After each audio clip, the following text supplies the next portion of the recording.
Welcome back to WRPL, the podcast where we talk about all the things we were watching, reading, playing, and listening to. My name is Ben. And I'm Steve. Welcome, Steve. I thought I'd switch it up and say that. How you okay. doing, Steve? Welcome to your house, Steve. Welcome to my house. All right. Thank you for having me in my house. You're always a guest here. Yeah. You're always welcome. So today we are talking about the much-awaited the Super Mario Brothers movie. Correct. We're also going to talk about Air, the other big release this week, and a couple other littler things. Since there's there's a couple things that we've both seen. I think let's start with a roll first. Let's start with a roll. I don't have any news of the week or anything to mention up top. So, Great. I mean, unless you want to talk about the Blue Beetle trailer or what was the other trailer that just came out? Barbie. Oh yeah, Barbie, Ahsoka. I know how much you love Ahsoka. Yeah. Well, let's roll. Okay. Let's roll. We always got to start with the roll. Last week we had a 1 and a 20. Yeah. The highest of the highs and the lowest of lows. Let's see. We're both rolling 10s this time. That's what I'm saying. Okay. Yeah. Perfectly middle of the road. I got a 15. Okay. Well, then I just need to get a 5. We bounced out. And a 10. Oh, okay. One of us got 10. Yeah, pretty strong. Well, I mean, it's Super Mario Brothers. We're both fans of the game series, so it's probably going to be a good episode. Yeah. Yeah. I'm the taller one. You're the shorter one. Yeah. I'm Luigi. You're Mario. Yeah. I'm the 15. You're the 10. We're all good, baby. Yeah. That makes sense. Yeah. We'll go with that. Okay, cool. Mamma mia, Steve. What did you consume today? I'm not even going to attempt that accent. I consumed a show that you pitched to me a while back. I have Apple TV Plus now, which I think I said last week. So I was like, I'm going to have a show that I watch when my wife is asleep or whatever. So I watched The Afterparty. Great show. Yep. Love the show. So it's great cast, a lot of funny comedians that have just been like those actors and those things you've seen. Mm-hmm. And they're all great in this. And it's a really fun concept of just like each episode is its own style of like filmmaking essentially. And how there's a murder and they all tell their stories. Like one is the action movie, one is the thriller, one is an animated thing, one's a musical. Mm-hmm. So I love the cast, I love the execution. I called who it was first episode. Yeah. It was very simple. Yeah. Which kind of bummed me out because I was like, because it was so easy in the first episode, I started second guessing myself. I was just like, there has to be a twist. Yeah. I did the same thing. The killer, I picked him, but the whole time I was watching, like, well, my second choice is this. And then no. Second choice is this. He was always number one, but my second choice changed a lot throughout. So we'll just, spoilers at this point, go into it because I can't really break down like. Yeah. I mean, for those who didn't catch on, it's a high school reunion. They're decide to go to Dave Franco's house for an after party. He's a big pop star. Yeah. He's like a Justin Bieber type kind of character. And so everybody, like, they've had their past issues with him. And then when he dies by being thrown over a balcony or falling, who knows? No, he was thrown. And dies, the cops come and everybody's a suspect. So it turns out that the killer is essentially the main character's best friend character. Ben Schwartz, who you know as John Ralphio from Parks and Rec, plays Sonic. He's the voice of Sonic. Donatello, Dewey from DuckTales. So not Donatello, Leonardo. Sorry, go on. I can't tell you exactly like why I knew it was him from the get-go, but I just had a feeling it was just. And then as the episodes went on, there were like little clues. Where it's like there's a part where Sam Richardson is the main character. He his thing was Dave Franco like smashed up his car. I'm sorry. He smashed Dave Franco's car at this like party when they were in high school.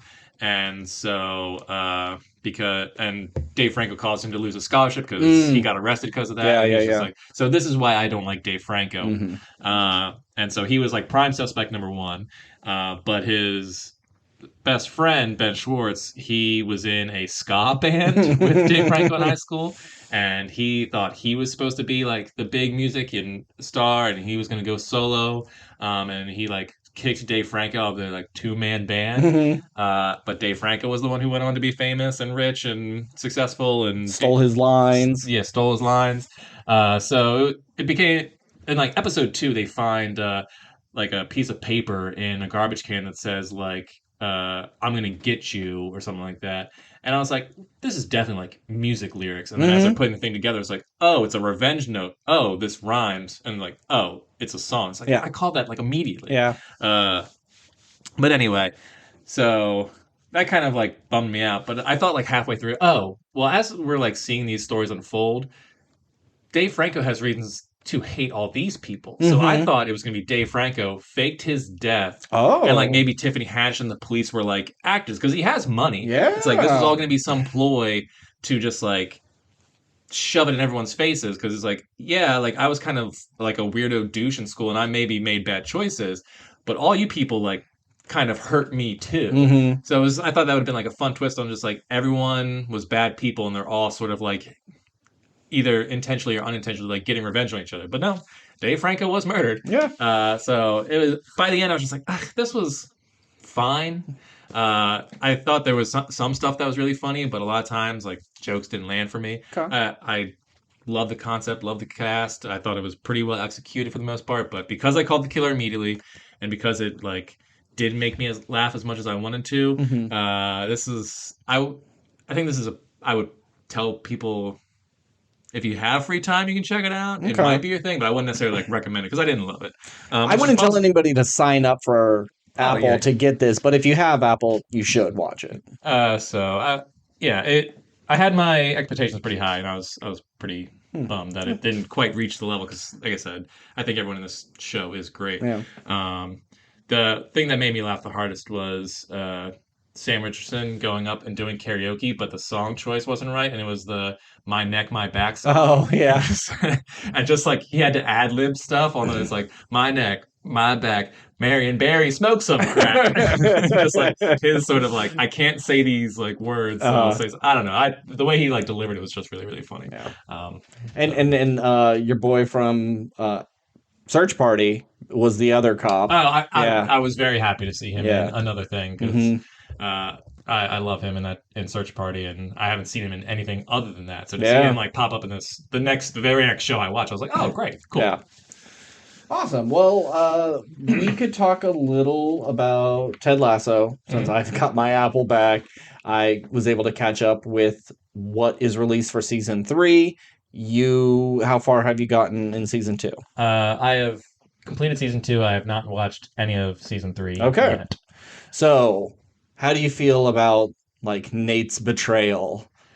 Uh, Here's the thing. As I was watching the finale of season 2, in that moment, you're just like, "Fuck you, Nate! Like, Yeah. what a piece of shit." But like, as once the episode was over and I had time to sit with it, it's like, I and I like have listened and seen other things about like everyone like hates Nate now, and Hmm. I get it because he's the villain now Yeah. against your lovable Ted Lasso. You're lovable, everybody. Lovable everyone. Like, yeah, he from episode 1 of the first season, he might be like uh kind of adorkable, but he's also like, oh well, he does have bad qualities. Hmm. So the seeds were always there, but I don't think Nate didn't have to be the way he was, or he Mm. shouldn't have been. But I don't necessarily know if he has. He has reasons to be angry. Sure. I think The stuff with his father. and like not feeling like he's not getting the respect he deserves because like he was coming up with the plays that like saved them and won the Sure. matches. Like he has spent his life like dedicated to this team and trying to build it up and And all he that. could have stayed a fucking, ball boy or whatever, Yeah, and like and they took him under their wing. Yeah, he had some shitty things happen, but he does not have any right to treat them this way. They but like gave him the shot. They do the things he says, but he's not in charge of the team.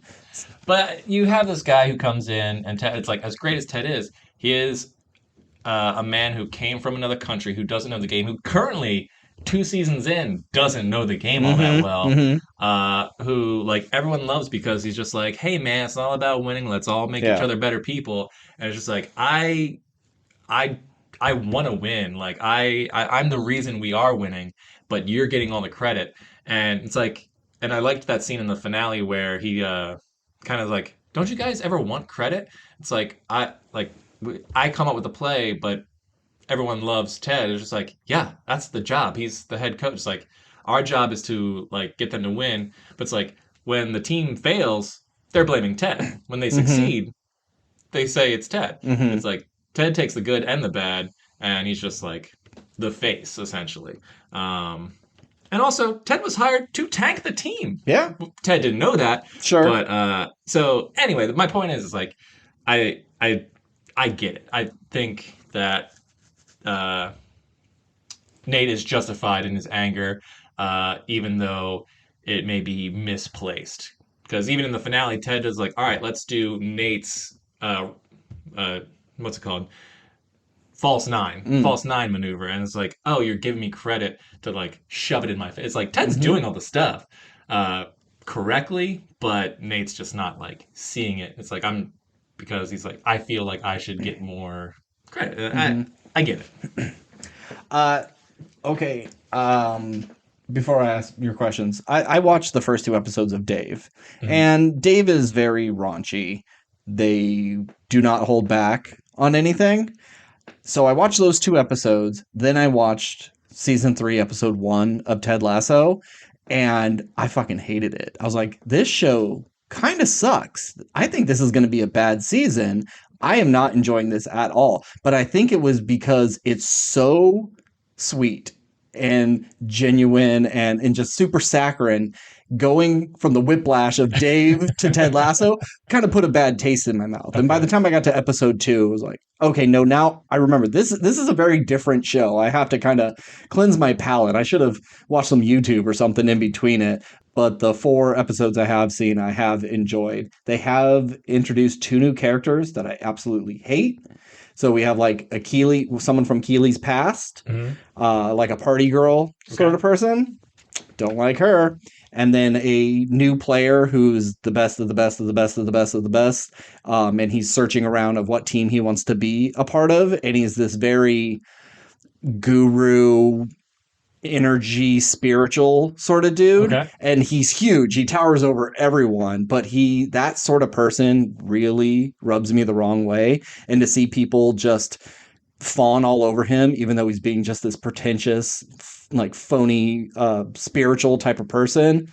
Don't like him. Mm. So hopefully they'll grow on me because I didn't like what's his name? Like Jamie.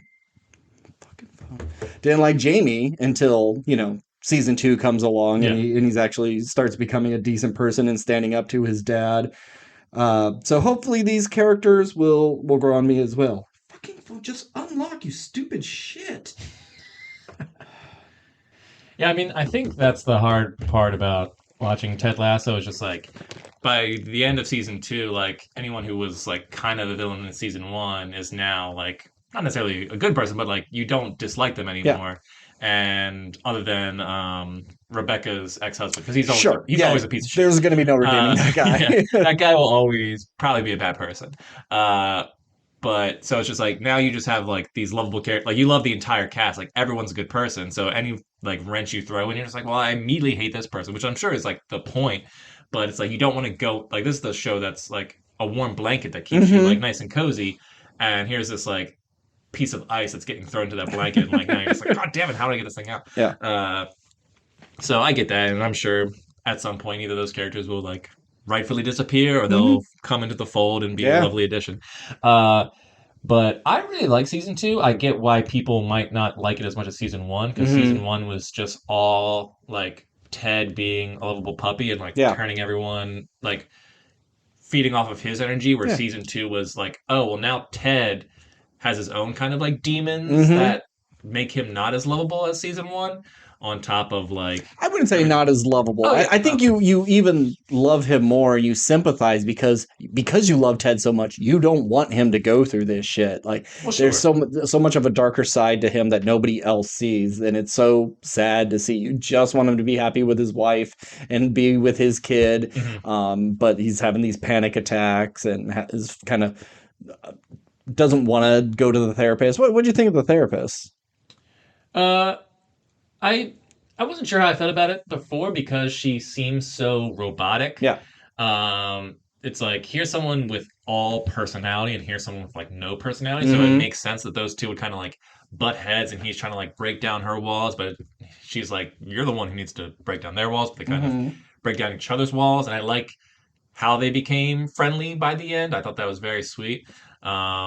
And I really want to know what was in that letter Yeah. that she gave him. Yeah. Uh, but yeah, I like their relationship, and I do like that they gave Ted some sort of like not dark side, but like Yeah. some trauma because season one Ted is just he's almost cartoonish Yeah. because like what real person He's a acts this way? self-aware Ned Flanders, you Yeah. know? So the fact that they're like made him a more dynamic character, I was like, Sure. oh no, this is good. Yeah. This is good stuff. Um, Did you think they were setting up him and Rebecca to be like on the dating app? I know they do some clever editing. Yeah, only for a second because like yeah, like you said, they do some clever editing. Like she's texting and then like she sends it and then it like cuts Ted on his phone Yeah. and he's smiling. It's Uh-huh. like, oh, here we go. But then it was just like, oh nope, here's Sam. Yeah. I Uh, hated it at first. I was like, do not put these two together. You don't need to yeah, I do that. agree. But then as it went on, before it was revealed to be Sam, I was like, if they had a single night together and realized it wasn't gonna work out, I'd be okay. I like these characters enough, but I don't want to see them in a relationship. mhm. Yeah, I was telling my wife, I was just like, I really appreciate when shows have like a male and female relationship that isn't a relationship. Yeah, it's not It's just like, oh no, we're physical like at all. very good, friendly coworkers. We Hmm. both respect each other. It doesn't have to be a thing just because we're both of the opposite sex. Hmm. Um, so I didn't want them together. Now, if that's where the show eventually goes, I'm sure I won't hate it. But Hmm. I just like that kind of dynamic. Yeah, I in mean, shows. season 3 is their final season, so Oh, they said it's the final season. yeah. Oh, bummer. I know. So I don't see them going down that way, but I do Okay. like that Ted got to like get a little hookup with Sassy. Yeah. Oh, Yeah. I love Sassy, Yeah. and I love Sassy's daughter Nora. I thought she was real fun. Hmm. And like this is the problem. Oh, this is the thing I like about the show. Is my problem is you see a thing that so many other shows do, and you're like, oh, well, that's where this show is gonna do. Yeah. And they They don't don't. because it's like Nora's like, oh, I really like Sam. She gets all like nervous around Sam and like took their picture in one episode. And so like when she finds out when that Rebecca is hooking up with Sam, I was like, oh, Nora's gonna be devastated. But she walks in, she's like, boss ass, but like she's Yeah. so excited that her aunt is having Uh-huh. relations with her favorite player. It's like, well, like why wouldn't she be? Because like Nora's 13, Mhm. Sam's 21 or 22. It's like she has to know that that's never going to happen. Yeah. So she's like psyched for her, you know, uh, aunt essentially. Yeah. So I like it's like okay, so we don't have to do this fake drama thing over here. It's just like everyone's supportive. They always Uh, subvert expectations. Like Roy goes to his niece's like kindergarten teacher mhm. and like, uh-oh, she's gonna break them up. He's gonna go after her and fuck over Keeley. Like there was a flirtation there. Am I misremembering that? So the teacher was first introduced and like Roy was coaching his niece's Mhm. soccer team and like instantly I was kind of like even though they didn't do anything necessarily like hinting at it, there was just a vibe there where you're like Yeah. I could see this being a thing later down the Mhm. season. And so like kind of was by the end because in the finale they have like uh Roy stops by and they're like he like hangs out with her for like 3 hours. Yeah. Like nothing happens and Mhm. like they don't exchange numbers or anything But like that. that's how shows start, you But know? it's just like, and Roy even tells Keith like, "Hey, I hung out with this teacher for 3 hours, and she asked me if I was married, and I just said no, Mm. and that was it. I didn't like say I'm seeing somebody, Mhm. and she was just like, oh okay, and like then other stuff happened, Yeah, yeah. but the seeds were there, but they never like really do a whole Yeah. big scene where it's just like a montage of like them smiling because Roy's not a smiley giggly Yeah. person. But Per I se. just expected that like she would drop some papers, he'd help pick them up, and then they would Yeah, stand some up and shows are so kiss. heavy-handed where the It's so show obvious. never really gets Yeah. They heavy-handed. just go like, Just here's the thing that you know is gonna happen. Psych! we're not doing It's it. completely different. It's a very well-written show in that regard. Hmm. This whole season was about dads, Hmm. good dads, bad dads, mediocre dads, and their relationships with their sons. Ted's dad, you find out, killed himself when he was Yeah. 16, and really like fucked Ted up because Ted was the one who found him. Hmm. You have Nate trying to win his dad's respect and approval, and his dad just seems kind of like indifferent to Yeah. his son's successes, Doesn't matter what he does, which he'll is a always real have bummer. something. You have Jamie's dad being your deadbeat piece of shit dad who's just like, Hmm. give me tickets to your games. Yeah. Like, why aren't you scoring more goals? Like, you got all your talent from me, even though he's like a drunk loser who Yeah. hangs out with And his your buddies. failures reflect on me. Yeah. And I think that was like the 3 Mhm. main dad things. But you also have like Roy being a dad to his niece. Sure. Yeah, Which like drives me nuts that we've never seen his nieces like like his sister. his sister, yeah. But whatever.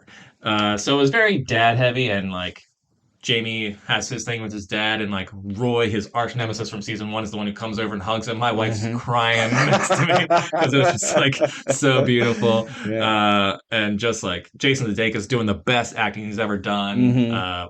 in anything, just like having his panic attacks or like breaking down or having exchange with Dr. Sharon, I believe her name was. And what was the other dad thing? Oh, and Nathan's his stuff like finally stands up to like a woman at the restaurant and she's like, Mhm. no, I want this table and you're gonna give it to me. And she's Mhm. like, okay, right away, sir. And Yeah. the dad's just being like, oh, okay. Yeah. And like his son just won the big game. His face is on the cover of the paper, and his dad just like has no real opinion Yeah. on it. It's just like, I get why Nate is just like seeking approval, and Ted's kind of like the dad he wishes he has, but Mhm. it's not getting respect from that dad too. It's just it. I called my dad today. I was like, because my dad had been watching Ted Lasso as well, and I was like, Dad, I finished season 2, and I just want to say like I love you and I appreciate everything you've done for me. Like it was very dad heavy, so I was like, I need to call my Yeah. dad. Yeah. That's uh, a good idea. but the last thing I'll say about Ted Lasso is my. I said last week my favorite character was Keeley. It's still Keeley. Her and Rebecca's relationship is my favorite thing on the show. In the finale, Keeley goes on to start her own PR firm, and she was like worried about telling Rebecca, which on any other show would have been like, "Oh, you're leaving." How dare you abandon me? It's like it would have been like either you're abandoning me, or there would have been like they end the season. You're like, are they mad at each other? But it's like no. Instantly, she's just like, "That's great, good Yeah. for you. Here's my advice: hire your best friend." Mhm. And then like I started crying. I was like, God damn it, Ted Lasso, you did it again. It's like I don't know. I love them so much. I love like the when they have their own like sort of Diamond Dogs thing at the Mhm. funeral with Sassy and Nora and just all those girls together, just like having a good time, and I just love them all. Yeah. Um, Well, that's not the last thing you had to say because I have 2 things I want to Okay, ask. Well, one's just more of a statement. I really like when Keely and Roy are dealing with the bad breath of their niece, and it's just either like, oh, it can't be that bad, and they're just like, oh, this is awful. And that's the Christmas episode. yeah. I love that episode, and they have that one home that just brings in like any of the players who don't have a family. I'm glad you bring that up because like Higgins was always the butt of the joke. Yeah. It's just like he seems like a dude who in any other show his wife would have been like real pushy and mean to him, and like he's so agreeable and all that kind of stuff because he just can't stand up for himself, and his wife is mean and Rebecca's mean to him and all that stuff. But no, his wife loves him. His kids love him, and he's like, oh yeah, every year I let the players come over and only like 2 show up, but then like the entire team from because the entire team is like multinational. Oh yeah. So like pretty much almost every player other than like Roy and Jamie show up. Yeah. And I was just like, oh, that's so like I'm glad that Higgins has a nice life outside of his like what was a shitty work experience, but now is a good one. He's like the Jerry of this show. Yeah. So I really appreciated that stuff. But yeah, the bad breath stuff was like made me crack up when they like when Keely almost threw up. And, like even Roy could lie to her. You could just see him breaking, even though he's like so straight faced. You can tell he's yeah, dying. he like told a little girl straight to her face. He's like, I think you're dying. that got a good laugh out of me. And what was the last one? The last thing is the beard episode, Oh, where he's yeah, that crazy night. Did you love this episode as best of the season, or are you on the other side? I'm indifferent to the episode. Yeah. I know a lot of people. It's the lowest rated episode on IMDb. Is it the lowest? See, I thought it was one of the highest ones. I thought I read so much like love for that episode. Well, I think because it's like either you love it or you hate it. Okay. But there was a lot of people just like ones across the board. Yeah. And other people are like tens across the board, so it's sitting at like a 6.5. Okay. I don't really remember the number, but like I think every other episode is like 7.0 and above, Mm-hmm. and then that one's like 6 in the 6 area somewhere. But yeah, I didn't dislike this episode. I'm glad Beard kind of got his own episode because he's so mysterious and you don't know a lot about him. It was kind of fun seeing him do his own thing. And I really liked that they gave him stuff with the 3 fans. Mm-hmm. I liked that group. Yeah. So yeah, I didn't dislike this episode. And if one guy was going to have a weird night out, it'd be the weirdest guy on the show. Yeah, it makes sense because this could just be his daily life is so weird and he's so mysterious because he doesn't even like tell anybody about it, right? No, he shows up the next day and he's got bruises on his face because he got beat up by Jamie's dad and his friends. And Ted's just like, "You all right?" He's just like, "Yeah, fell down." I'm like, oh, okay. So it's like, how many times did he come in and just go like, "Yeah, boring night," but he went on some crazy adventure. So that is fun, but I don't like that. Wow, what a crazy night. That even if you tried, there's no way you're stumbling into these crazy situations. You may stumble into one, but as many? No, I don't think so. And okay, this is my last. Oh, okay. So I think it was the finale or the episode before the finale. Roy comes in and he's just like, "Hey, can you guys like call the Diamond Dogs together or whatever?" And they're just like, "Okay, let's go." And they all like have this meeting, and Roy's just like, "Yeah, it kind of hurt my feelings that I wasn't included in the photos and stuff." And they like talk to him about it, and he's just like, "Oh, so sometimes you guys don't solve any problems, you just talk about it." And they're just like, "Yeah." And this is like, I think he just says like "thank you" or something. He walks away, and then Beard like lights up. He's like, "Oh my god!" And Ted's like, "Yes, yes, yes, yes, yes, yes!" Like just those two getting so excited that they broke down like Roy's walls is one of my favorite moments of the season. It was just real cute, and the idea of a group of men coming together and supporting each other emotionally and talking things out and figuring things. I love the Diamond Dogs. I want to be part of the Diamond Dogs crew. It was lovely. So moving on, do you have anything to say about Mandalorian? Either this episode, last episode? Real surprised by the number of cameos. Yeah. Doc Brown, Jack Black, and Lizzo. Yeah. I thought visually this was a very impressive looking episode. I love the look of the city and sort of this idea of like this utopia planet. Where we're not part of the Republic or whatever, we're on the outside, but we have like all these repurposed droids. I thought it was like a kind of fun, like seeing like I like the idea of Mando and Bo-Katan being like sort of buddy cops, like solving crimes in this like future society. I was like, can we get? I mean, it doesn't have to be a Star Wars show, but I was like, this could be cool. I found that so weird. It felt like a script that they just had lying around. Generic cop procedural number 708. And they needed an episode. They're like, who wrote episode 6? And like, oh shit, no one did. Fuck. And they just pulled the script in like, okay, instead of drugs, they had special oil that was spiked in their drinks and doing autopsies and running, drug tests on them. I like the idea of a droid bar. It's like where they come and like not really complain because I'm not sure if they're programmed to complain, but just kind of like this is a safe space for us to just like re-oil ourselves. Yeah, I don't know. I just think a droid bar is a fun idea. It was fun, but I think a little unoriginal. The episode does nothing, I think, for the grand scheme of things. It's like it was kind of fun to see those cameos, but like I didn't really care about them. I feel like this episode was just kind of like here's a filler episode. Now there is some stuff at the end that I'm sure will play a bigger part, but like them just going on this and like you don't really get Baby Yoda. I mean Grogu in this. Grogu's just like I'm gonna hang out with Lizzo for the day, but you don't see them for the rest of the episode.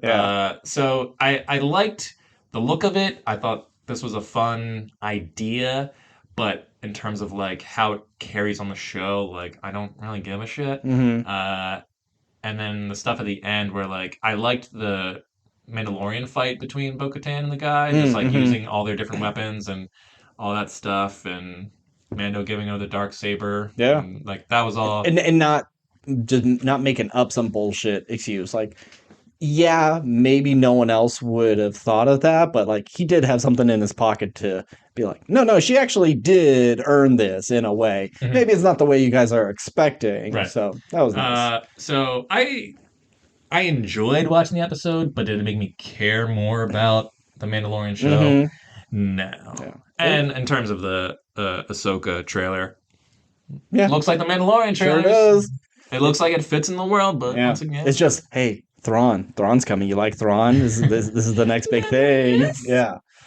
And I don't know much about Thrawn. I just know he's like the first alien of the Empire because Oh, they was always a human based thing, and but his tactical mind is so damn good. They had to make an exception for him. fair enough. But yeah, I don't really know what's his deal, so I don't really care. But Yeah, I mean, I'll if watch. the only reason I watched Andor was because everyone said it's the best thing Star Wars has done since like Mm-hmm, the mm-hmm. original trilogy. So I gave it a watch, and it was fun. There was 3 episodes I really loved, and the rest I was like, okay. And I'm sure Ahsoka will probably do the same thing. Like, Yeah, here's 2 episodes I think are pretty fucking cool, yeah, and here's 6 of them that I don't give a shit about. yeah. Yeah, So we'll see. we can move on from Mando. I don't have much. I don't have to anything else say. left to say. Yeah. So I watched a movie that is very similar to our main topics. I watched Tetris on Apple Plus, starring Taron Egerton. It's pretty good. Okay. I actually really liked it. If you want a little more factual stuff, they bend this a little bit. Yeah. There is a YouTube channel, and I believe I've mentioned it before, but the Gaming Historian. He does great videos on just say it'll be the Power Glove, and it'll be a 45-minute video of how did that come about, or Virtual Boy, or how even just Mario got off the ground. And he's really in depth with all of his stuff. The video for Tetris is about 5 years old. So the movie gets it right pretty much. Hmm. There is a little bit, it feels like they moved Taron Egerton's character up in the timeline of things just to kind of get him involved in the main story since he Okay. is the main character. And there is a part at the end where I'm like, we got the contract. We got to go to the airport. And like KGB is chasing them and they got to go down an alley and get around a truck real quick and get on a plane before they get taken. It's like, none of that happened. That's all just drama. Yeah. But it seems pretty factual. Very entertaining right from the get-go. It almost feels like they're giving you too much information. Like this is going to be a half-hour thing. Like they're just kind of just laying it on real fast. But it does slow down, get you more invested with these characters. And some of the contract stuff of, well, okay, they rewrote this, but why does it affect this? Some of it's a little bit foggy, Hmm. but by the end, you're pretty clear on everything. Gotcha. But it's pretty fun. I if you like espionage things, because man, fucking Soviet Union was such a shit show. Because it's like right at the end where everything is starting to fall, and all the political leaders are saying, "Yeah, this communism thing isn't really going to work out because it's not true communism." It just kind of helped breed a bunch of crooks. So all these politicians are making their own backroom deals to get theirs before everything comes crumbling down. It can be frustrating when it's like this whole country is just being absolutely ridiculous over like a video game, and they think this is a slippery slope for like capitalism sneaking in and start ruining things. They do some graphic stuff that I don't love. Like, it'll be an establishing shot of the building they're going into and everything's pixelated. Like, hey, this is about video games. So look, here's a video game aesthetic. And then it all just kind of shakes away. Looks like a really bad TikTok filter. I don't think they needed any of that. And even in the like car chase part, there like a car goes around the corner, hits a wall, and it'll like turn all pixely for a second and like break apart, but then they keep driving. Reminds me of Pixels. I don't think they needed any of that shit. It just it seems like an afterthought of like, well, video game people don't want to hear about contract negotiations and things like that. We got to put some pixels in here. Otherwise you're going to lose them. But they didn't need any of that. Or if they did it, do it a little more creatively. It's literally just colored squares laying on top of a real image. It's pretty cheap. That is Tetris. So. It's pretty cheap. But the movie itself, I enjoyed it, and I would say if you like Air, watch this. Okay. So let's get to our main topic, right? You got nothing else? No. I got no news. We already rolled. All right. Making good time. Before we start. Yep. What did you think of the Barbie trailer? Oh, okay. You don't have to. We can cut this if you want. That's fine. We'll see how long this goes. And looks amazing. It looks so incredible. Much fun. Yeah. I totally forgot Michael Cera was in it. Yeah. I love all the posters and I love all the memes coming from the posters. I like that she's not the only Barbie. They're all Barbies. Right. They're all Kens, except there's only one Alan. That's Michael Cera, right? Yeah. Yeah. I'm just really interested in see how it plays out, because Kate McKinnon's a Barbie, but she's the type of Barbie that's been like her hair's cut off and everything. So are they in a toy box somewhere? Are they in the imagination of a bunch of kids? Because there's no way one kid has all these Barbies. Or is it once they get into their play mansions, they turn back into dolls, and then when they're not being played with, they could live a real life? Is it Toy Story like? I just would like to know how this really plays out. And who is the villain? Is it just Simu Liu? Yeah. Is it him just being an asshole Ken, or what? But I'm very interested. I will, if I had to choose this or Oppenheimer, I'm picking Barbie. Really? Yeah. I love Christopher Nolan, but he has some things that I don't absolutely love. Like, I really don't like Dunkirk. I think How many Greta Gerwig movies do you love? That's true. I don't know if I've seen any besides Lady Bird. Yeah. Me neither. maybe some other one. But the cast and the topic is way more interesting than the creation of the nuclear bomb. I mean, I could see. I expect to like Oppenheimer, but I could see going into Oppenheimer being like, oh, I bet this movie's going to be like 2 hours and 50 minutes long, and there's going to be like long stretches of just like dudes in a laboratory talking, which like that you can't hear because there'll be some machinery going and some monotone like dark music is playing, where Barbie just looks like. That's like an hour and 45 minutes of just fun. Pure fun. Yeah. I get it. I'm looking forward to Barbie, which is a weird thing for two grown men to say, but it looks cool and it's great cast, visually appealing. But back to you, it's weird that it seems like Will Ferrell is a real human from the real world. In a just movie, like Lego Movie. Just like Lego Movie. Yeah. It's just like, and then it's like Greta Gerwig saw Lego Movie. It's like, I'm going to do that, but with real actors about Barbie. And then I'll just keep Will Ferrell. And pretty much Super Mario Brothers is just a Lego Movie again as well. It's a great template to steal from. Sure. Did you see the Simpsons meme? Like, they called it again. You know how Simpsons always predicts the future? Did you see this one for the Barbie trailer? Yeah. It's just the Simpsons sitting around watching TV, and they're watching the news. Kent Brockman's talking about how there is a Malibu Stacy like movie coming, and then it's like the show's about to go off the air, and he's like, oh yeah, and also the president was arrested today, and like Trump was just arrested. Shit. Like, my God. But I guess when you have 36 years of multiple generations of people working on this, you're gonna get some true to life stuff.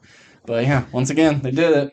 Was there other trailer you want to talk about? I don't really see trailers anymore, because I know from my place to the theater we go to, it's like 20 minutes exactly for me to get there. And so if I leave when the movie starts, I come in right at the stupid catchphrase Regal. Yeah. Dun, dun, dun, dun, dun. ugh, God, I fucking hate that. I need to get now. I need to leave like 21 minutes. I need that extra minute so I don't have Yeah, to. me and my wife sat next to each other, and she's been with me. Weird. You sat next to your wife at a movie. Fair enough. That's weird. My wife was with me, and that Mhm. came on, and me and her were just like doing the lines because Yeah. at this point she's seen as so many movies with me Uh huh. that we both can just pretty much recite that commercial line Yeah. for line, Yeah. and it's sad, It is. but like, okay, No. I was just gonna say, most people go to the movies like 3-4 times a year, where we go at least once a Once week a week. at this point. Yeah. So we're seeing something most people don't see that often. Yeah. We're seeing it sometimes twice a day. But I don't know. The AMC has the Nicole Kidman one, and that's like really. I still haven't seen that. It's not like embarrassing, but it Sure. is a little pretentious. Mhm. And like movies are so fucking important, and they just make you feel things. Like the real world doesn't make you feel things. Movies make you feel things. Consume and this and is money. And this is just like, hey, catchphrase. Does it fit this scenario? Maybe, I don't know. But so let's start with Air. It's the smaller movie. Yeah. Uh, And you just talked about Tetris based on a true so let's story. roll right into it. about So getting a once product again, out. This is yeah, it's another movie about how a thing came to be in our world and all the trials and tribulations of getting it there. This one is a little bit simpler than Tetris. With Tetris, it's like, hey, get off of Russian soil or we will murder you. We're going to visit your family and scare the shit out of them if you don't leave us the fuck alone. Where this is just like, who can make the better deal? Yeah. Who's better at Guys negotiating? working in an office. So directed by Matt Damon. God. Nope. Directed by Ben Affleck. Written by, I forgot his name, but like I guess this is his first thing he's ever written. He saw the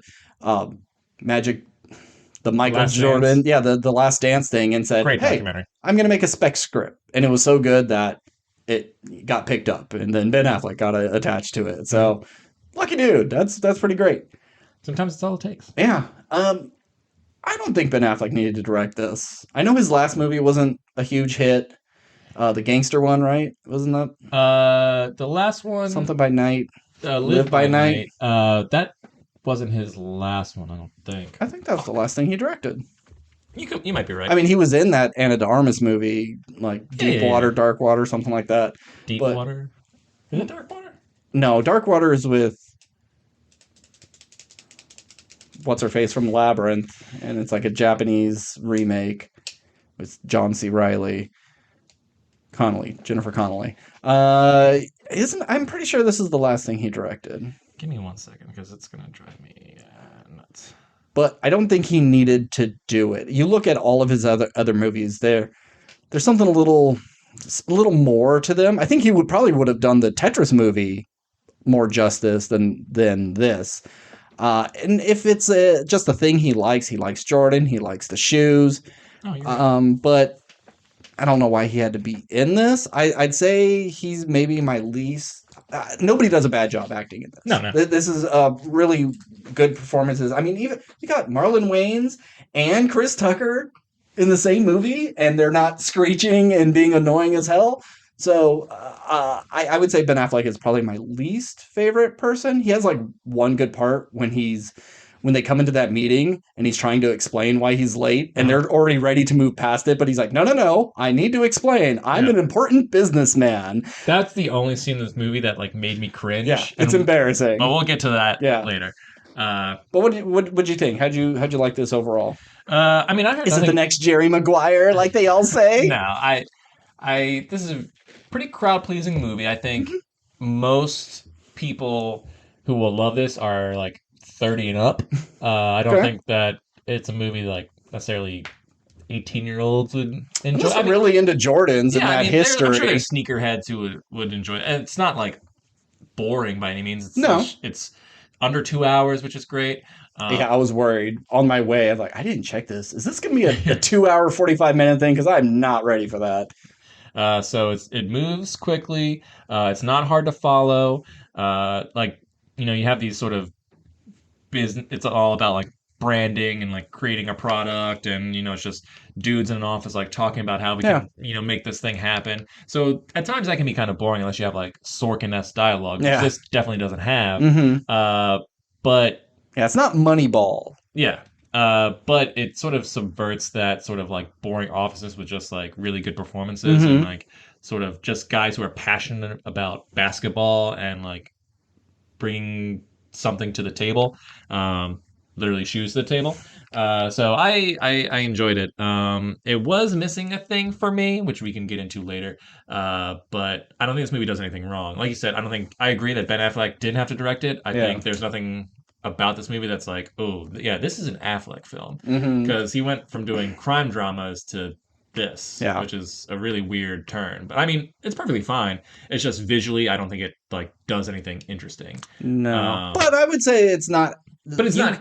It doesn't have to be. You could be in an office and it be awful to look at. At least yeah. it's shot well enough that you aren't like, oh fuck, we're in an office again. This sucks. But I mean, it's not like a colorful movie, but no, it's not like it has its moments. but His it's little tracksuit he was wearing, pretty colorful. but it's not like dreary. Yeah. So I think if I have one complaint, it's that I think I would have liked to see more of the movie explore the idea of just like what it takes to make someone great, even when you help them become great Mm-hmm. and you don't get recognized for it.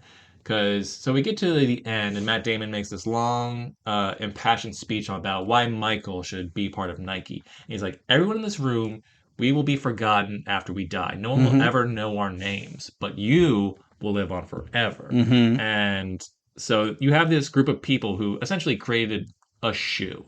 And the whole thing that kept recycling throughout the whole movie was just like, a shoe is just a shoe until someone steps in it. Yeah. Great line. Yeah. But you have all these people who like, I guess the movie is like, oh, well, you should know their names because they created this, iconic thing. And the Jordan 1 is the most probably recognizable shoe on the planet. But it's just like the idea of just like, I don't know. I just felt like it missed something with like, we helped Michael become an icon. Like Michael was always going to be great, but this shoe became so synonymous with like his look, and it launched this brand, and it changed the game in a lot of ways in terms of just like how deals were done with players, how the sneaker culture took off a lot from this, and how like Jordans were from the get-go like, you have to get this shoe. And to this, like, we have Air Jordans sitting in front of us. That's right now. true. They're my shoes. Do you know what generation this is? So this is a Jordan 1. Is it? Yeah, but just because it's called a Jordan 1, this is like the Jordan 1 design. Okay. But it's from like the past few years. Okay. Because they're still making Jordan 1s. It's just they're super expensive. Yeah. And there's other expensive. There's Jordan like 22s or something at this point. There's a lot of Jordan, different styles of Jordan, but the Jordan 1 is the shoe. Did you wear it to the movies? Of course I did. Did you wear your shirt as well? Yeah, I'm wearing a Bulls jersey right now with Michael Jordan. You're that guy. Yeah, wears the band T-shirt to the concert.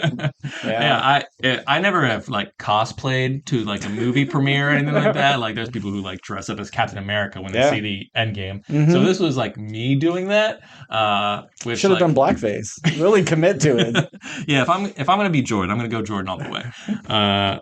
I did not do that. But anyway, so yes, I own 2 pairs of Jordans. This is the closest I could get that was affordable to the look, because these are red, white, and black, like Mike's, but in a different color pattern. Unfortunately, because the like original shoe, those things go for like thousands and thousands of dollars, and I refuse to pay that for a shoe. These I got for like $150. Yeah, I think 150 is enough for a shoe, unless it's they were used and like resold, but they were like refurbished to look new. I don't know. It might be a scam. They might not even be legit, but they look great. A work shoe, I don't mind spending money on, because this is supposed to last a while. It's got your steel toe and your water resistancy and stuff like that. But just your everyday normal shoe, any shoe that I've gone, wow, that's so fucking cool, and that's the popular thing, I put it on and gone, this is uncomfortable. These shoes are not good. And so I generally find I care more about how comfortable my shoes are than how they look. And I'll just go with a plain black, a plain brown, something like that. the furthest away from a sneakerhead. Like, you step in water and the dirt, your shoes are going to get dirty. Why is this your thing you're going to collect?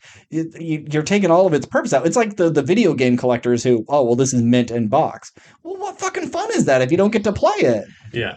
I mean, if your goal is to like collect a thing to one day sell it for a bunch of money, I get it. Mm. But it's like I'm also the same way. It's like I can't own something and not use it. Yeah. Because like I buy things for their purpose. Mhm. Now I might so these like there's dudes who have sneakers who like don't like bend over so they don't get creases. Yeah. Like I've seen dudes like online take their shoes off to propose to their girlfriend because Yes. they can't. That's embarrassing. Yeah. If I was the woman, that would make me say no. Your shoe is such an important thing right now that you consciously had to take it off before you did this thing. No, your priorities are in the wrong place, But at mister. the same time, if like that's his passion, and I it's like get- such a minor thing, like Then wear a different pair. If you know you're proposing, you can't crease any shoe ever unless it's like for gardening. you wear your kick around, your New Balance garden bullshit, your dad's shoe that is ugly and has grass stains. You wear that to your proposal.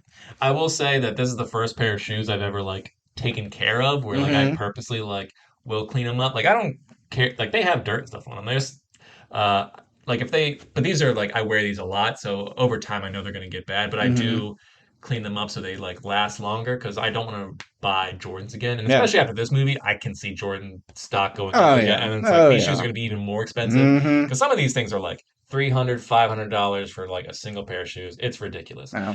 But don't get me wrong, like every design of the shoe looks good. It's the perfect shoe Mhm. because no matter what color pattern you put on there, I mean, there's some like ridiculous. Like if you put rhinestones all over it, Yeah. it'd probably be kind of trash. Mm-hmm. But I'm sure there's some version of it like it might kind of work.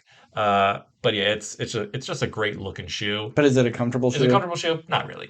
Now I do wear it a lot, and it's not like my feet are hurting at the end of the day. But there are parts where it's like I could put some Dr. Scholl's in here. And Okay. have like a better time wearing them. Are they better like as a basketball shoe or as just a regular shoe? Nobody wears these to play basketball.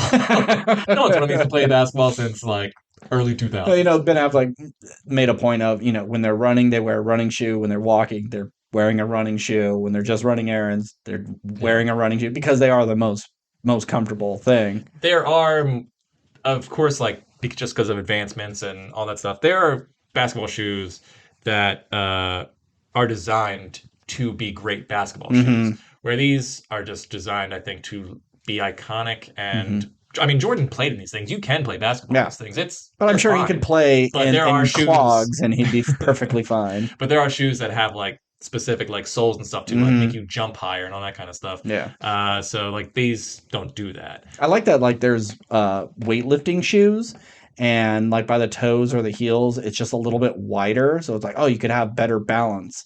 Like, is this shoe really saving me from tipping over? Is it really doing anything? Well, that's the same thing as like those socks with the, or not those socks, the shoes with like the individual toes, like those. Ones, yeah, okay, like the monkey feet ones. But I understand that for I run over rough terrain and I really do have good little grippers and I want to be able to kind of get around that rock. That makes more sense to me than like wide base shoes so you don't fall over. And they might not even, if they help, it's like by 1%. Sure. But that 1%, you could argue is like, it's what I need to be the champion, or just what I need to like market the shoe enough. It's like, it does improve the thing. It's 1% upgrade of shoe, but it adds like a plus 10% to, the delusion you have that it's actually doing more for you. So you push yourself a little harder. But anyway, what was I saying? Talking about Air. Jordans.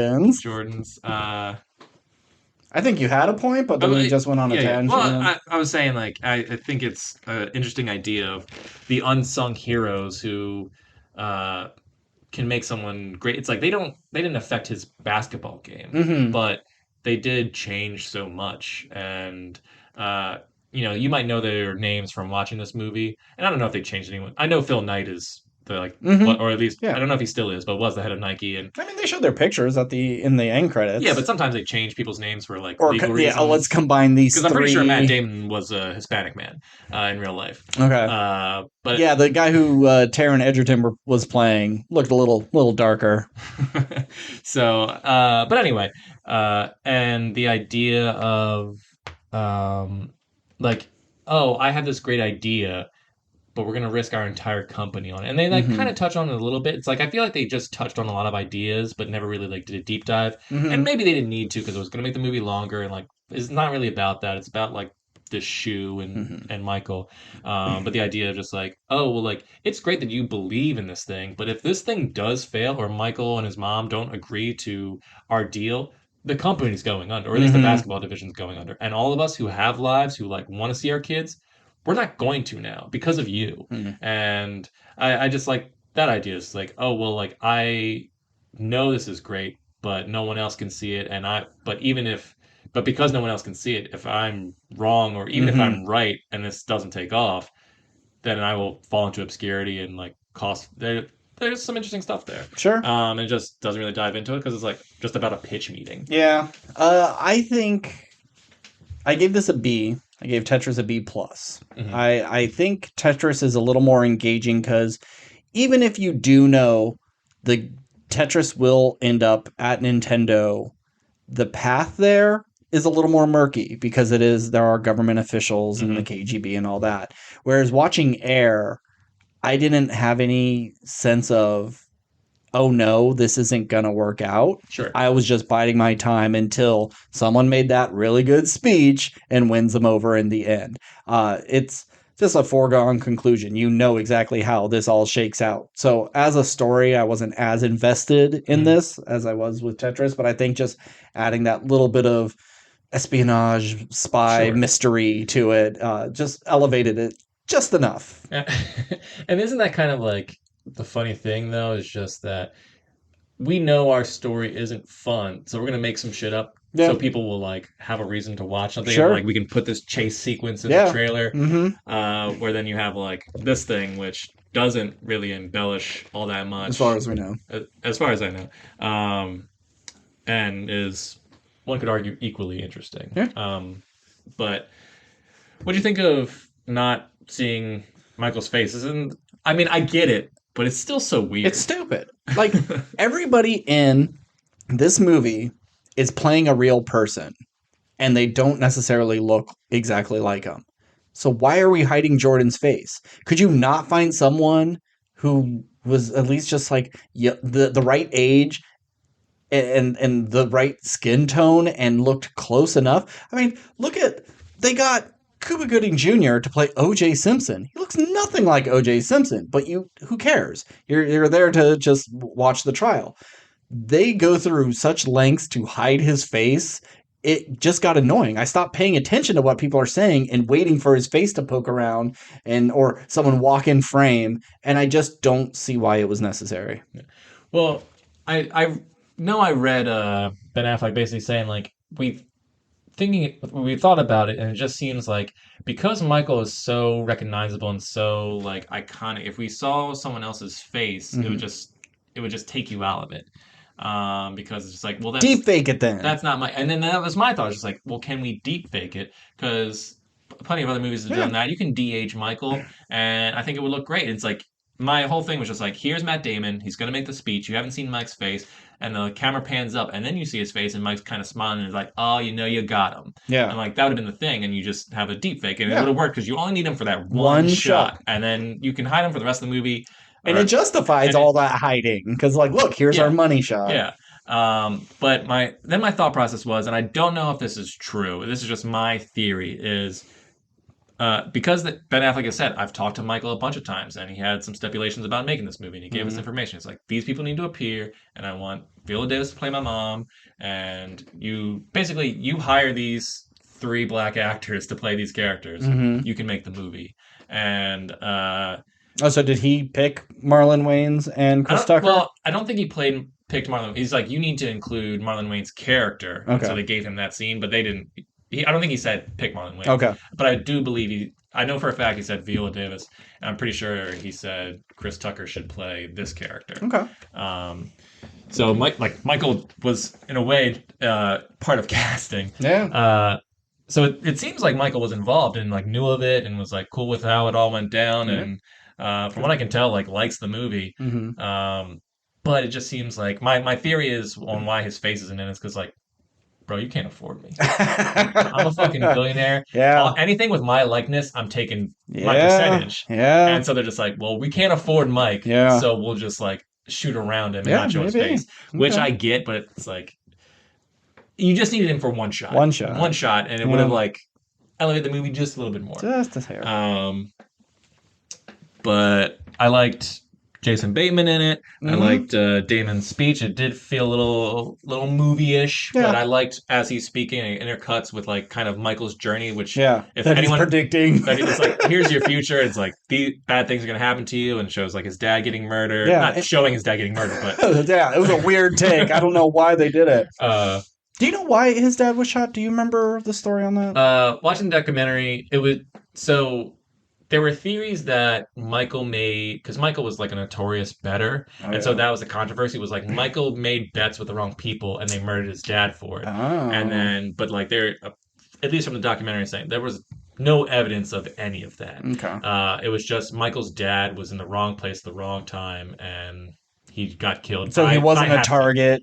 Okay. That's the way the documentary Okay. presented it. And as far as I can tell, there is no connection to that crime and Michael. It was just Okay. it just happened to be his dad in the car. Damn. As I think they like shot him and stole the car, and then they found the car later, or whatever Okay. it was. But yeah, just a robbery gone bad. Okay. But yeah, so hearing that speech and like seeing Michael's journey after like watching Last Dance, it's like, oh yeah, I know how all this goes. Like, but it was all very effective and worked. And I liked that.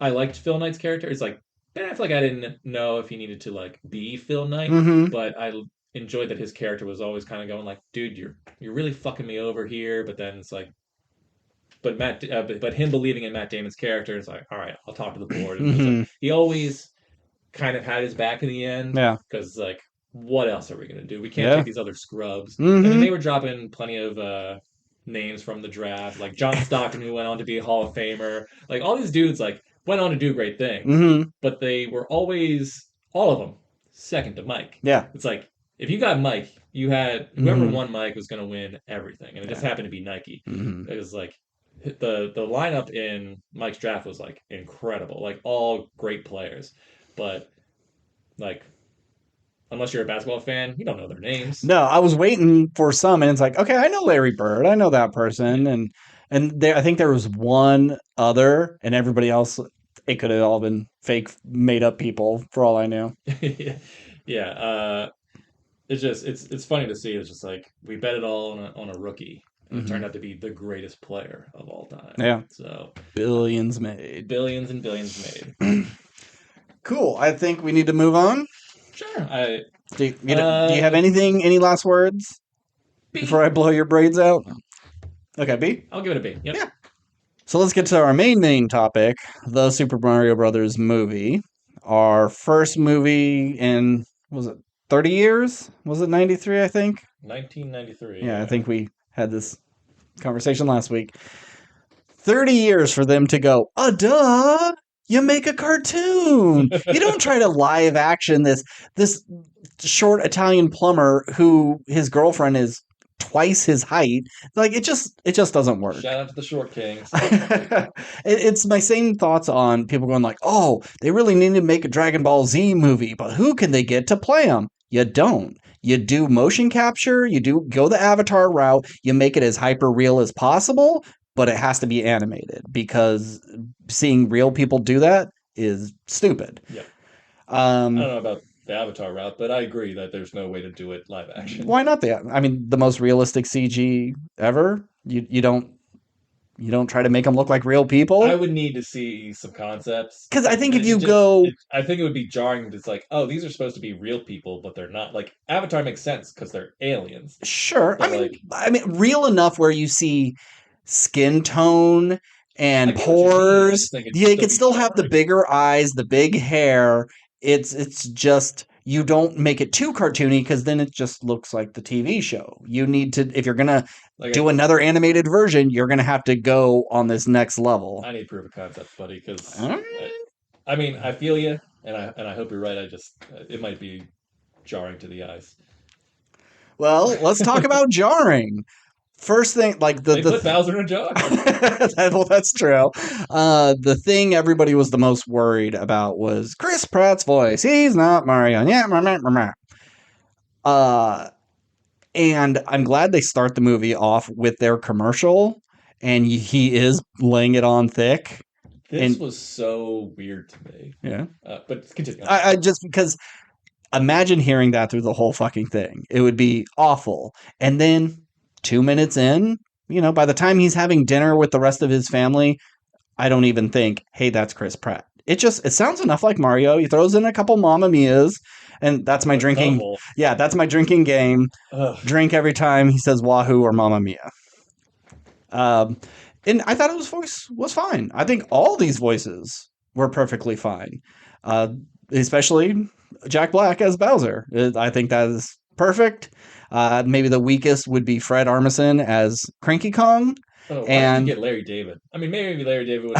okay. The second Cranky Kong showed up and was talking, I was like, oh, this should have been Larry Yeah, David doing this. that would have been smart. I know it's a little on the nose, but like Fred Armisen was a weird choice. Yeah, and I got mixed up because I thought Fred Armisen was the magician guy, Bowser's magician sidekick. I was like, no, that is Kevin Richardson. That's Principal Lewis from American Dad. I saw that he was in it. I didn't realize that was him. Yeah, like, cool. Because I knew he was in it, and I thought he was the Penguin King, but no, that's the guy from Walking Dead. The walking guy from Isaiah? No. Ezekiel. Ezekiel. King Ezekiel. So yeah, I got them all just kind of mixed up. But yeah, and I would say Seth Rogen. Just because he does his laugh. His voice was fine for DK, but the Seth Rogen laugh does not need to be in every single version. Well, that's the thing that I was like, I don't care that Seth Rogen is Donkey Kong. His voice doesn't bother me. But I thought the same thing is like Donkey Kong has like a video game laugh. Yeah. Which just it sounds that should have been his laugh. Yeah. Which I know you could argue is like Seth Rogen-ish, but it's like okay, maybe did you hear that laugh? And you're like, oh, it kind of reminds me of Seth Rogen. Maybe we should get Seth Rogen to do it. Or maybe it's just like Donkey Kong would have a deeper voice. Seth Rogen's got kind of a gravelly, deep voice. Mm-hmm. So it's like, I get the casting, but you should have just had Donkey Kong do his like video game laugh. That's it. That's the only thing you need to change about Donkey Kong for me. Yeah. So I'm glad we, kind of agree on that. Well, back to what we were saying, it was just like, it was so interesting seeing them when he is doing the commercial, because like, I know we kind of heard his voice in the trailer, but he didn't do a ton of talking. No. So I was just like, oh my God, those son of a bitches. They are doing it. Yeah. And then it immediately goes like, hey, what do you think of the commercial? I was like, oh. It's like, so it was weird going like, oh, here's this thing you guys wanted. Well, now we're taking it away. And I'm grateful they did. And no, so Chris Pratt getting cast was a surprise. Because it's like, oh, I didn't expect that to be the choice. Did you see his April Fool's joke on Instagram? No. Perhaps he released that he was going to be voicing Mickey Mouse in Disney's next Mickey Mouse movie, and like, that's good.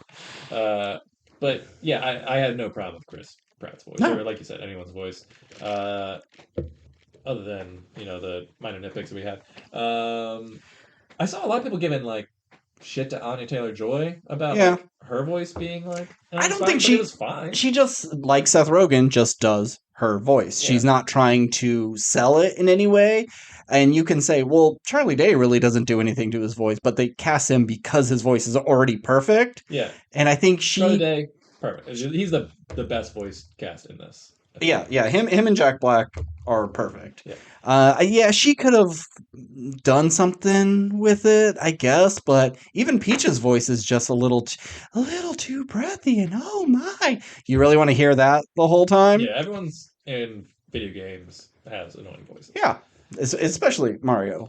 And you had the actual Mario actor playing Mario's dad and stuff. So yeah, and he also played the random old person who was playing the like Jumpman arcade game. Yeah, but it was nice that we actually got to see Mario's family, because it always seems like especially with the live action one, his family's just dead.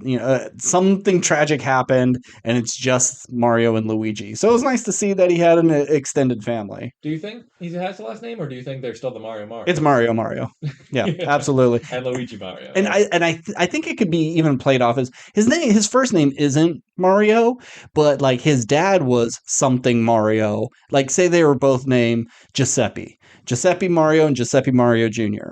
And his dad had a company, and say he had his own brother, and it was the Mario Brothers, whatever. And so everybody would just call to them like, "Hey, Mario." And so then when his son comes, I was like, "Oh, look, it's little Mario Jr." And they just would call him Mario. So he just accepts it. That's my name. I go by my last name. So if you want to be technical, yeah, I guess my name would be Mario, but it's actually Giuseppe Mario. Something like that. Uh, so So yeah, I got a list of notes. all right, let's just get into it. We don't need to talk about the story. Mario goes to Yeah.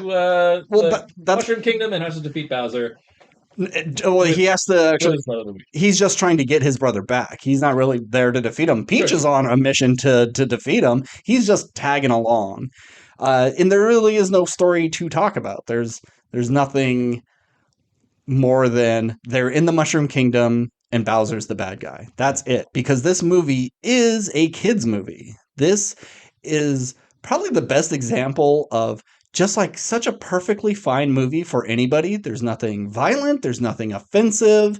It's just really good looking, and it's fast and fun for little kids, and there's enough references to anything else and actors that we like for adults. And I think this is just like when I saw Air, tons of families in that theater. I mean, Really? not in Air, but at the Oh. theater Oh. seeing Mario Got it, Brothers. got it. Packed. And it's already, with this weekend, it has surpassed Frozen 2, I Yeah, it's the think. Highest grossing animated movie. Animated opening. Animated opening, yes. Highest grossing animated opening Yeah. ever. So, but like we said, that's a no brainer. That's a duh. Did I finish my thought on We that? talked about story, and Oh yeah, pretty much all the like critic reviews I saw were just like, yeah, it looks nice, but there's no story, yeah. and so There's like no that's why character like, development. But Mario's never had much story Yeah. anyway. They're always save the And princess. if the idea is just like, Mario saves a thing, like this is it. Yeah. And it's like you said, it's a kids movie. Like 5-year-olds can go into this movie Mm-hmm. and understand what's going on. Adults might go like, this isn't like that deep, but it's not trying to be. It's not Yeah. supposed to be. But I'd say the first Despicable Me has a deeper, richer story Oh, sure. than this, where this is closer to a Minions movie because that's nothing but color and noise. Yeah. And that I kind would of agree, sucks. but I haven't seen any of the Minions movies.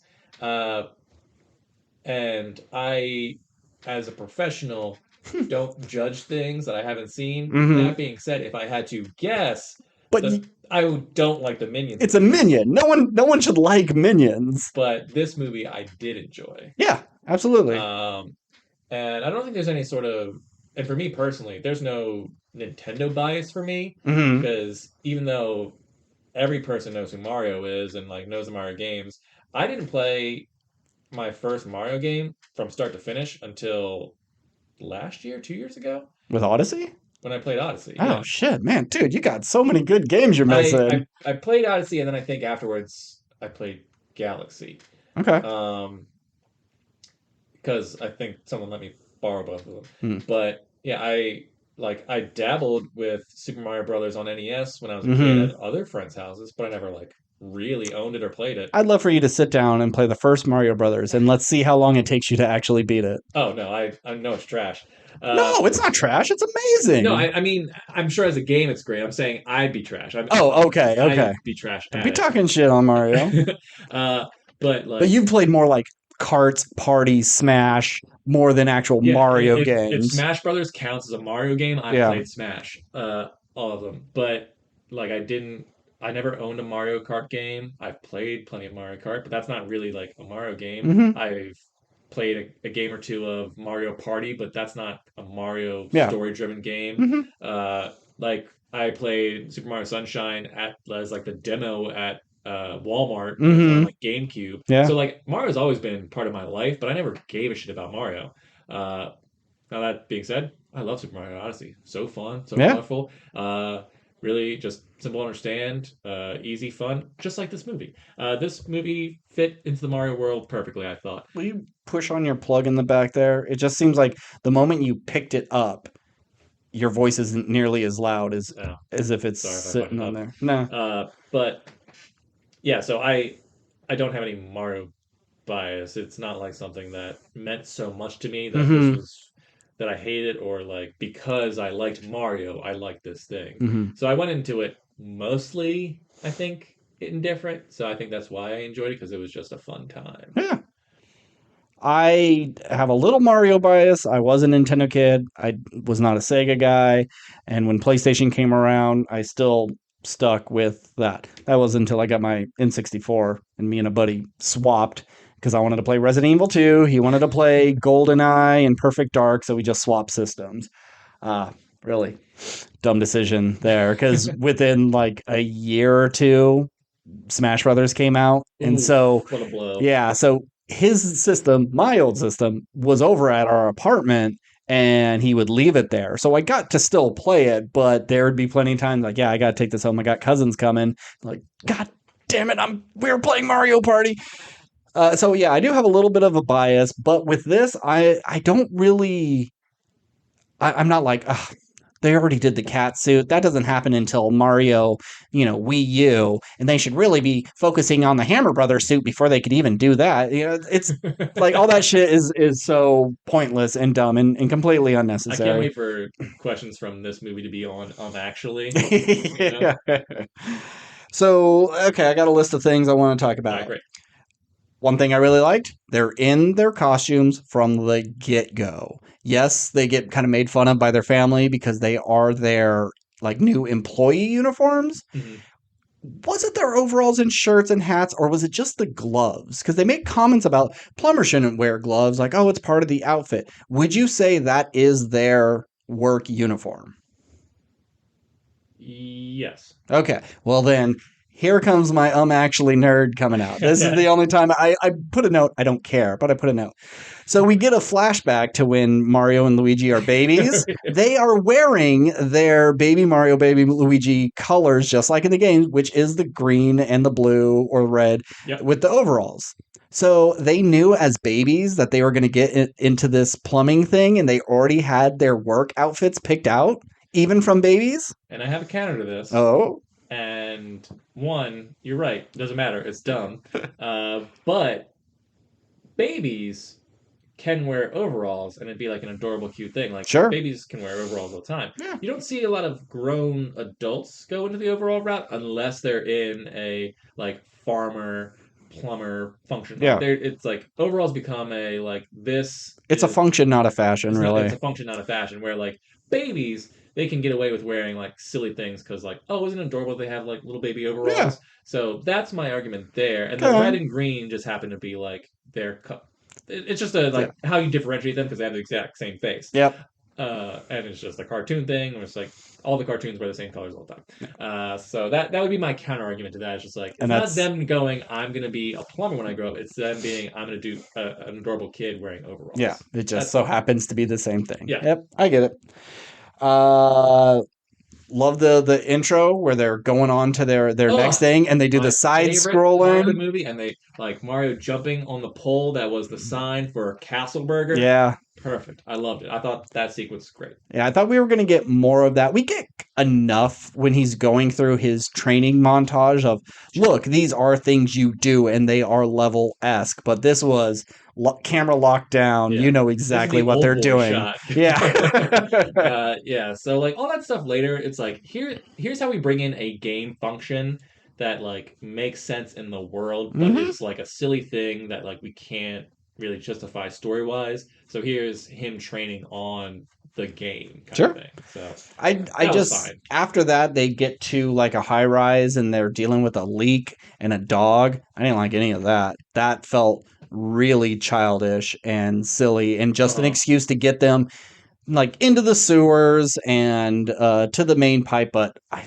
like That didn't Their even hint dog at enemy? two. No, actually, yeah, it didn't. It was It was something just like else. we needed to look like failures Mm-hmm. in this part, Yeah. even though like we are good at our job. It's just this Yeah. murderous dog is trying to. Yeah, Yeah. it was in a weird way the most cartoony thing in the Yeah. cartoon Yeah. because like here's the real world where like everything sort of should be based in reality, Mm-hmm. and then you have like this. I know it doesn't really matter. It's a kids No. thing, but it's just like this really heightened thing. It's like all your heightened stuff should just be In the Mushroom in the Mushroom Kingdom. Kingdom until the end. Yeah. So that's I agree. It's not a sequence that like bothered me, but it's not one I loved. Mm-hmm. But go ahead. What else you got? How old do you think they're supposed to be in this movie?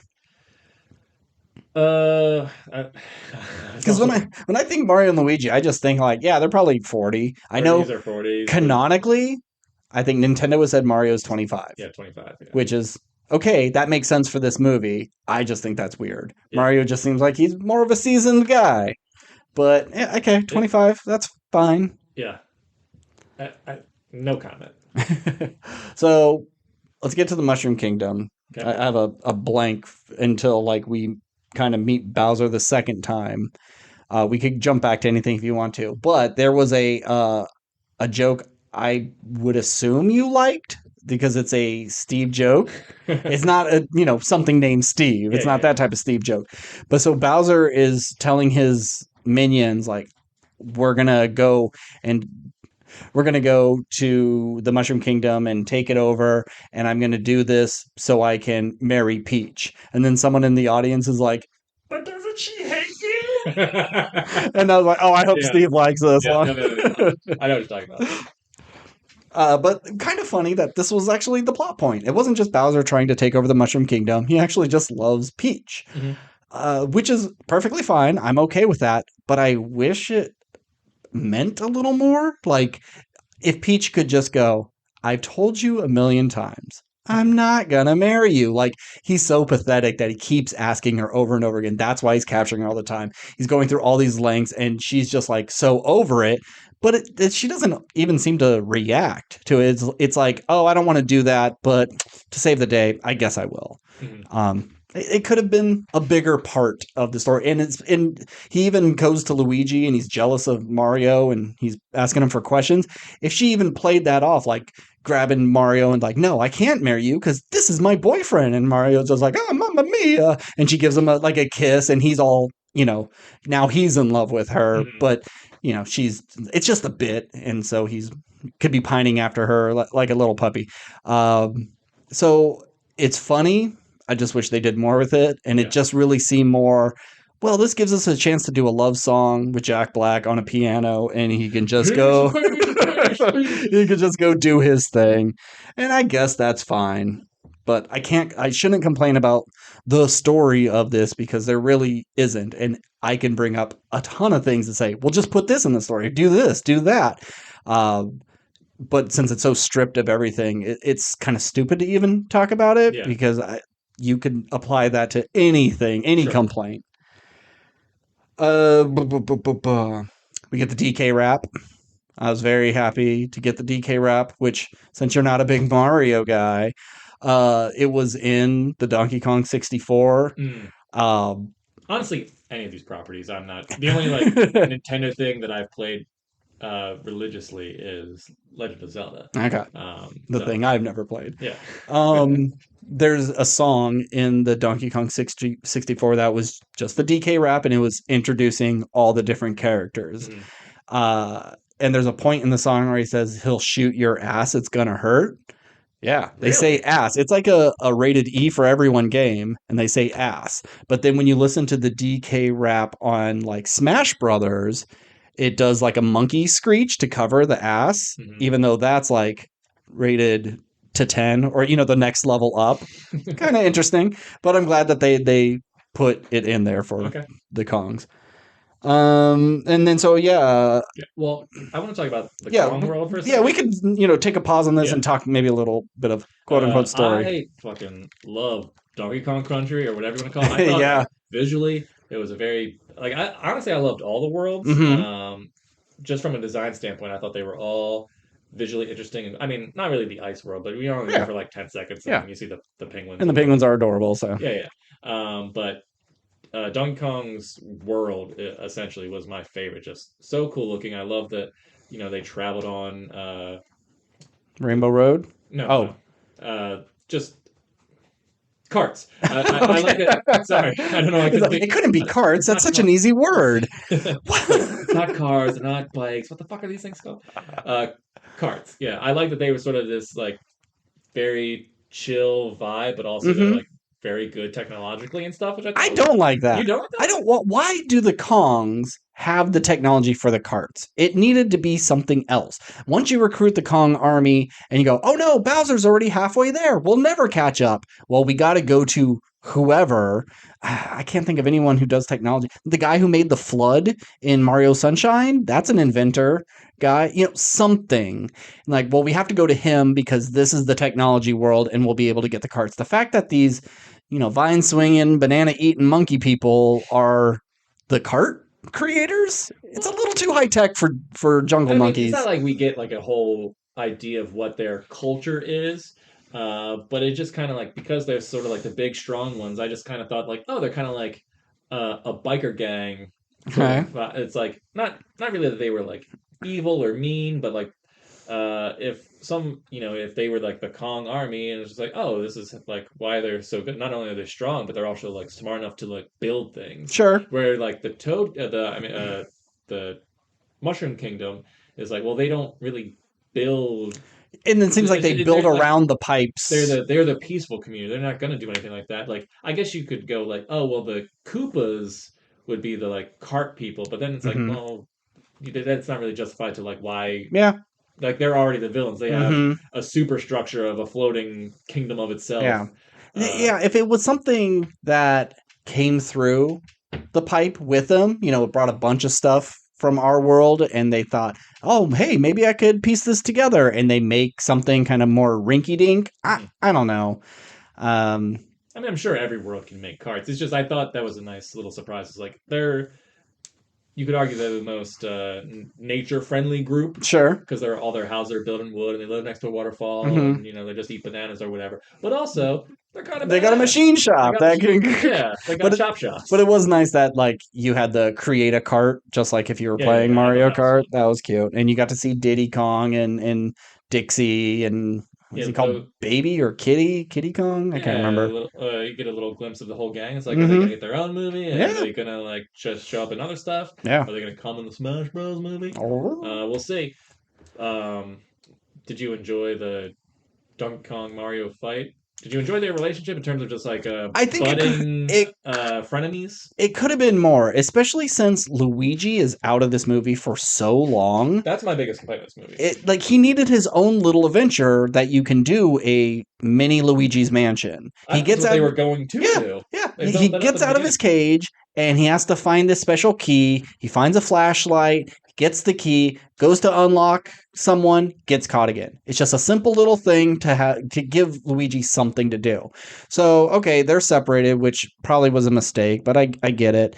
So you have to have the Mario and the DK relationship, which I thought was fine, but it happens So quick. halfway into the Uh, movie, and then you have other things to do, so you can't work on it. We're supposed to care about Mario and Peach's relationship. It's hard to do Mario and DK at the same time. And speaking of like happens so quick, everything happens quick.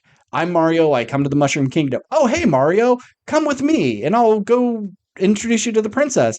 Oh, hey, Mario, I'm the princess. Let's go fight Bowser. It's just instantaneous. You meet someone, you do a thing, and you move on. it's quick. Yeah. It's a fast-paced movie, and for us to go, oh, add this, yeah, the no kid movie needs to be over 2 hours. Um, but it like we said before, there's no story, there's no real character, so it doesn't really matter what they do. We have to get through these cool levels because we have really great cinematography, really great special effects, and we're only here to entertain children and placate adults. Hmm. So we just move, move, move, move, move. And it's a shame because I think Toad gets lost as well. Yeah. As soon as they start going on their adventure, he just really doesn't do much of Yeah. I anything. kind of forget he's there a lot of times. Yeah. Uh, yeah, but like I said, I think Luigi, especially being the Super Mario Brothers movie, Yeah. and the one of the brothers is missing half the time. Mm-hmm. I think you're right. It's like he's in Bowser's castle. You have a mini Mini mission. mini mission where Luigi escapes, and he's like, that's what it really should have been. Is like Luigi, like Mario is going to save Luigi, but Luigi saves himself, and everyone that's in a cage, like Luigi's able to Yeah. escape through whatever reason. Maybe it's like, oh, well, when they were searching me, they forgot my lucky wrench or whatever, and he's able Something. something like that. Whatever, who cares?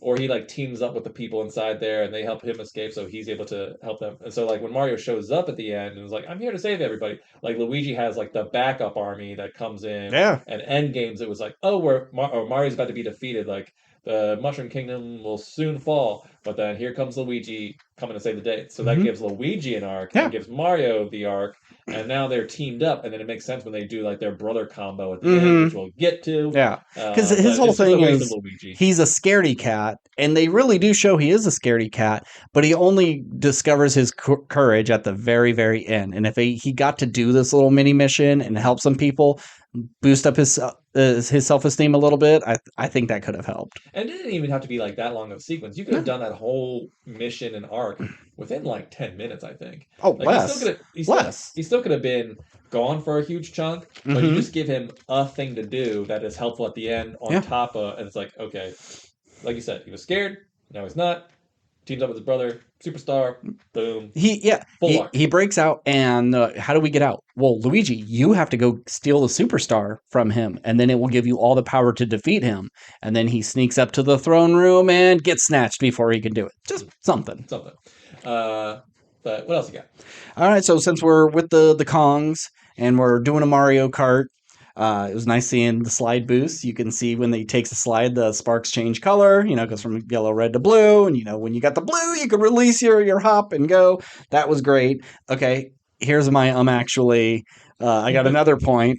So one of the turtles is a blue-shelled turtle, and he sacrifices himself to get first place. Kamikazes, yeah. But it actually doesn't go after first place. It attacks second place, and there was someone in first. So explain that. Yeah. Did you research Nintendo? Here's what I want to say about the sequence. I think it should have been cut. I think it's the whole the cart. Yeah, absolutely. I think it's the weakest sequence. I think it's fun visually. It's beautiful. Rainbow Road looks great. Great. I understand why they chose it. It's the most iconic from Mario Kart. It pays homage to another Mario property. It makes sense to be a fun thing, but I just didn't care about the sequence. I thought it was not necessarily all that exciting. It was just nice to look at. Yeah. They could have. I mean, their whole thing is like we can take a pipe and instantly go somewhere else. Yeah. It's Why like, do you need? How are we going to get there so fast? It's like you could have invented 1,000 different ways to get there faster. The Kongs clogged all the pipes because we don't need any Koopa Troopas. We don't need any Yoshis. We don't need anything getting through our pipes and getting into our land. We're a sovereign nation, so we don't use pipes. Cool. And then, but the whole point, like, we got to go to the Kongs and recruit them for our army. And then they get in carts and they're going to take a shortcut. Bowser finds out they're taking a shortcut, comes and captures the entire Kong army. What? And then they never come to really save the day at the end. No, so what's the point of doing any of this? We only had one gorilla show up and it was Donkey Kong. It's like it's just, I know it's an obstacle for them to overcome, but it just feels more, well, you have to have Donkey Kong somehow in this. He's important. He's Mario's first villain. Yeah. So what do? Well, then you can't have a whole army fighting. Like these big old gorillas are fighting these tiny mushrooms and turtles. That's not even a fight. Okay, well, let's take him out of the equation. And it just feels like, what's the point? Which, like, I think that would have been a good, like, once again, we're talking about story. Yeah. But that's part of this podcast. We like to pitch ideas. It's like, okay, this is what we do just like in our day to day. You go on Rainbow Road, you lose the army, and now it's just DK left. And then this is the part of the journey where you have Mario and him build a relationship. It's like, I was only here because my dad forced me to be part of this army. Now that they're gone, I don't have to come with you. It's like, there should have been, like, this was a chance for them to, like, build a relationship, but the only, like, they have a very quick 2-minute side mission where they're like, oh, we're in the belly of a fish. Yeah. And we just like took a rocket out. And because we like both saved each other's lives, we're even now. We're cool. Yeah. Yeah. And then they fucking ride that rocket all the way. Why Yeah. couldn't they just build one rocket to put all the gorillas in there? Yeah. They didn't have time. They They had didn't to, have they had to time, get going. sure. They have cart making machines, not rocket making machines. Uh, so yeah, I wish they did more with DK. Yeah. Here's a thing that they didn't include. They included a lot of stuff. You had your big mushrooms, you had your little mushrooms, but no one-ups. No Hmm. green mushroom. So if and that's a perfect thing to do where, oh, I finally saved Luigi, he dies. Good thing I found this one up, brings him back. Just like Dungeons and Dragons, Sure. something. It's it's so perfectly set up for you already. You have Mario finding it, and maybe he has to make a decision between saving two people. I don't know, but I'm just very surprised they didn't do any sort of dying fake out and then Peach saying, "No, we have a lot of power ups here. We can bring him back to life. It's That'll be for fine." the sequel, probably. Probably. They'll have to find the legendary green mushroom. There's so Mm-hmm. few of them, or they only grow in this special part of That could have whatever, and been that's the journey is to get the that should mushroom. have been Luigi's side mission of like he has Oh, all the dry bones and the haunted mansion and stuff. You do the moments where someone, I don't know who, tells him like, oh, the green mushrooms only grow where the dead are. And so nobody ever gets the one up mushrooms because it's so hard to get to them. You have zombie turtles and ghosts and all that. And so he gets it and he pockets it before he gets captured and taken to Bowser. yeah. And then Something. him and Mario at the end are fighting Bowser, and he's like, "Hey Mario, I got this. Eat it." And Mario eats it. He's like, "Oh, it doesn't do anything." Uh-huh. Then Mario dies, and Yeah. then he comes back. He's I'm like, out of "Oh, that mushroom did do something. It, yeah. you know, they wouldn't say one up or whatever, but Yeah, they yeah. could. So it's like you could have done something with that too. But I mean, like you said, they threw in so much So stuff. much other You're not really stuff. getting shortchanged on like No, Mario lore, if there no. is such a thing. But when like they're able to do the Tanuki suit and the cat suit when they are not even doing first game stuff, I don't know. All right. I think that the last thing I have. Well, I have a note. Why go to Oh yeah, why go to Brooklyn at the end? Why does Bowser have to come through, and why do they have to fight in the real world? The whole point is he should be a hero in the Mushroom Kingdom and a nobody in Brooklyn. It's like every time he comes back home, it's oh Mario and your stupid business, you're never gonna be successful. But he's like resentful and it's like I saved the whole kingdom. I'm somebody, but I'm just not anybody here. But now everybody in the world knows there's crazy dinosaur turtle monsters and talking gorillas. We didn't need to come to Brooklyn because that lasts like 5 minutes. It's a blur. I don't remember how they defeated Bowser. It happened so quick that it just zipped by, and I don't know what they did. Yeah, it's a very quick final sequence. Yeah, I mean, I I guess it's I guess from a story point, if you want to establish like, oh, well, it's easy for Mario to defeat this thing or defeat Bowser in this magical place because they got these magical abilities. Well, that makes them more of a threat if these magical creatures who the Mm-hmm. world has theoretically never seen before, even though they do have a pipe that maybe the government knows this exists because they have a secret pipe Maybe. under New York City, but it's just to establish like more of a threat because this thing can reach our world. It can now threaten my family when Mm-hmm. my all the neighbors come out and stuff. Yeah, but they But gotta have guns. I'll take a gun over a fire flower. you can't have guns in. Just everybody in Brooklyn, just like you gonna mess with one of us, you're gonna mess with all of us, and then Not one of us. they just unload on Bowser and murder the whole thing. That'd Like, actually be really funny. oh wow, you don't need fire flowers. That's cool. Welcome to New York, baby. uh, but yeah, I mean, if there was something like if they ever try to do like the idea of like dads, like Donkey Kong, like that's how Mario and DK should have connected. It's like, oh, you're a failure to your dad. I'm a failure to my family and my Yeah. dad.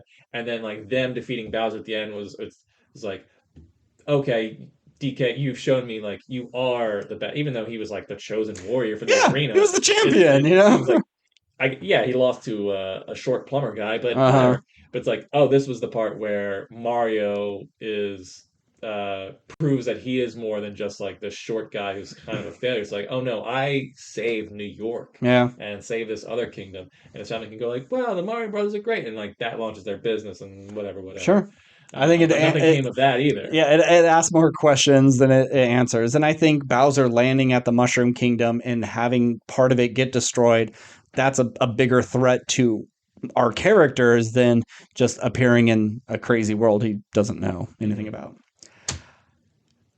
No real Yoshi post-credit scene with Post-credit scene. Yoshi. I was very surprised it was that. But it wasn't until that Mario, Toad, and Princess are going on their journey and they cross a river and you see Yoshi's running in the background. And I went, oh yeah, where the fuck is Yoshi? Because I don't care about Yoshi. He's not one of my favorite characters. He was a fun tool, but as a character, he only says one thing. Yeah,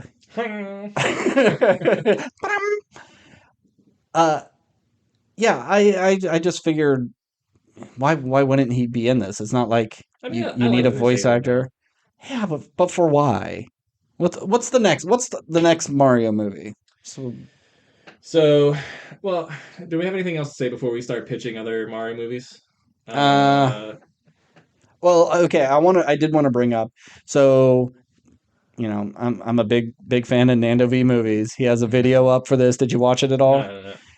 It's all about why the hell is Mario even there? Princess Peach goes through that obstacle course on her first try and is proven that she is quite capable. Why does she need Mario to go with her? Is it she does think he's cute and just wants him around? Is it, oh my God, you're a human and I want to keep you around? Is it just any sort of backup to be helpful? But they spend like a whole day training Mario to get to her level, and it seems like she'd be quite capable of getting there herself. I mean, I guess the idea is just like, oh, your brother is in danger, and there's nothing I can do to sort of like, even though she's the queen and she can order the Toads to arrest him or whatever. It's like, but you have stake in this fight. You might as well come along with me. It's a very thin reason. And if they just left, that's fine. But they spend a whole day. She's on a time crunch because this looming threat. But let's spend a day to make sure this guy can defeat this one obstacle course. Yeah, but I guess it's like one of those things where you take a little bit of a loss so you can have a bigger advantage down the line. Yeah. At the time, it's like I might as well. This guy probably won't survive unless I train him for a day, so I'll do that. And then now there's two people who can do this thing. So one point brought up. Why wouldn't you just have your entire Toad army train him to this thing? Yeah. One point was brought up, like, what if the mushrooms and the fire flowers and all these power ups, they didn't really work on anybody but Peach because of her human physiology?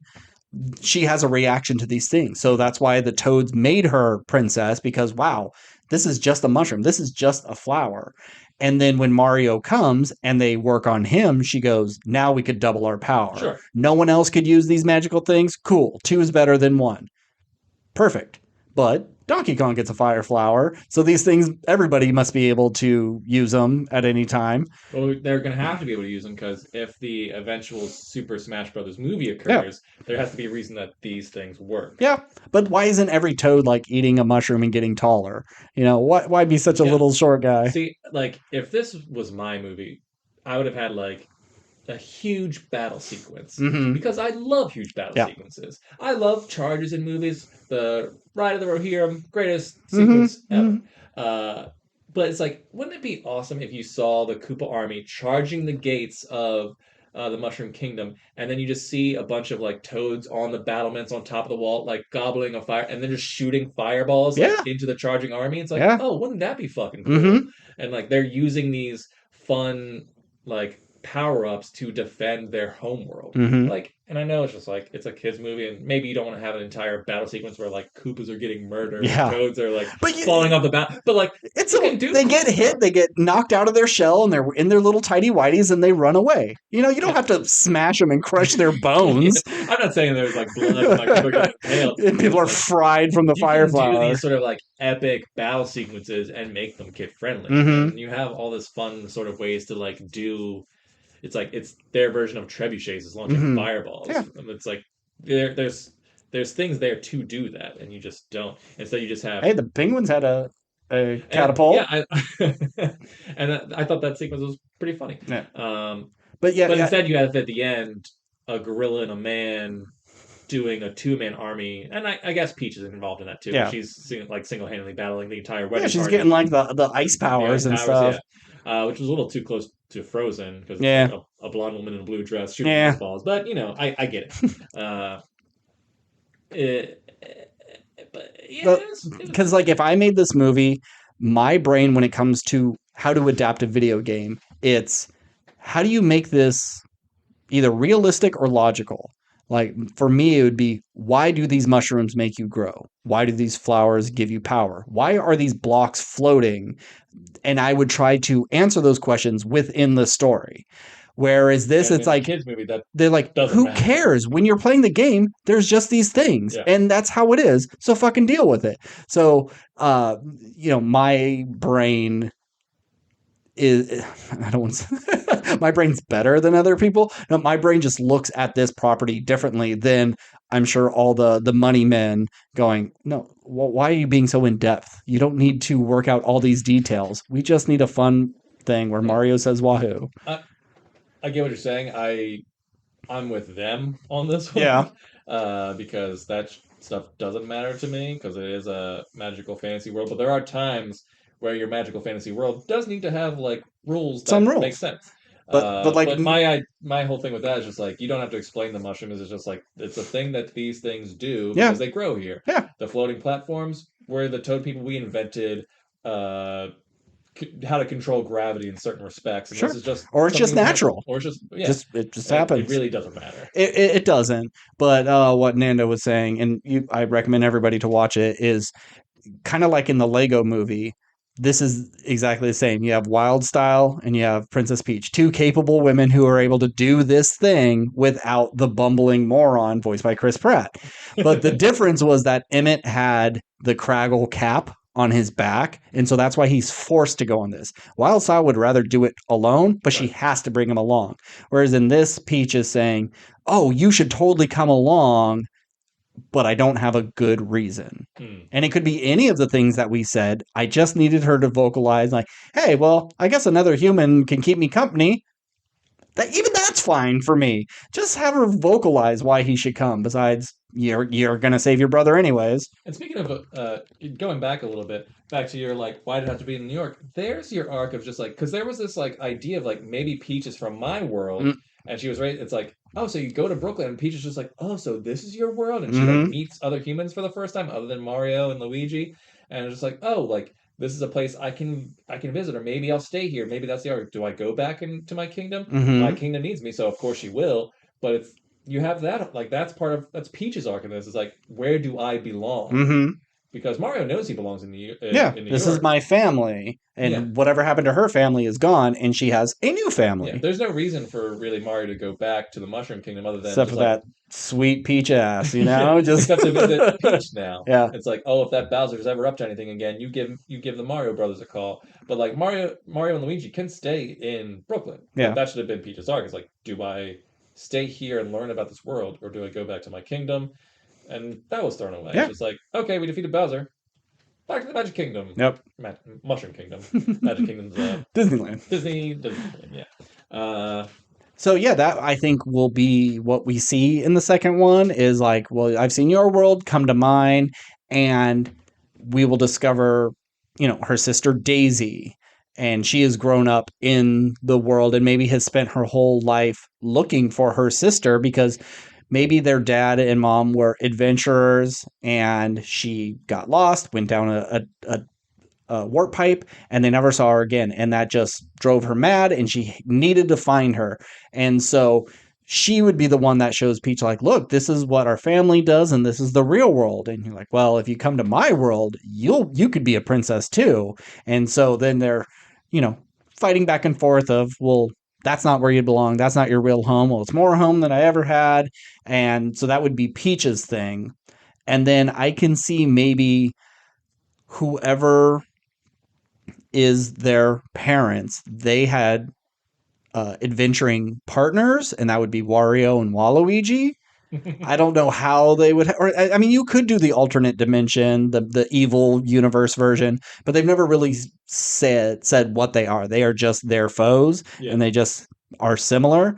So I don't know would it be better that it's just they come out of a warp pipe and it's just some weird mirror version? Oh, that'd be kind of fun.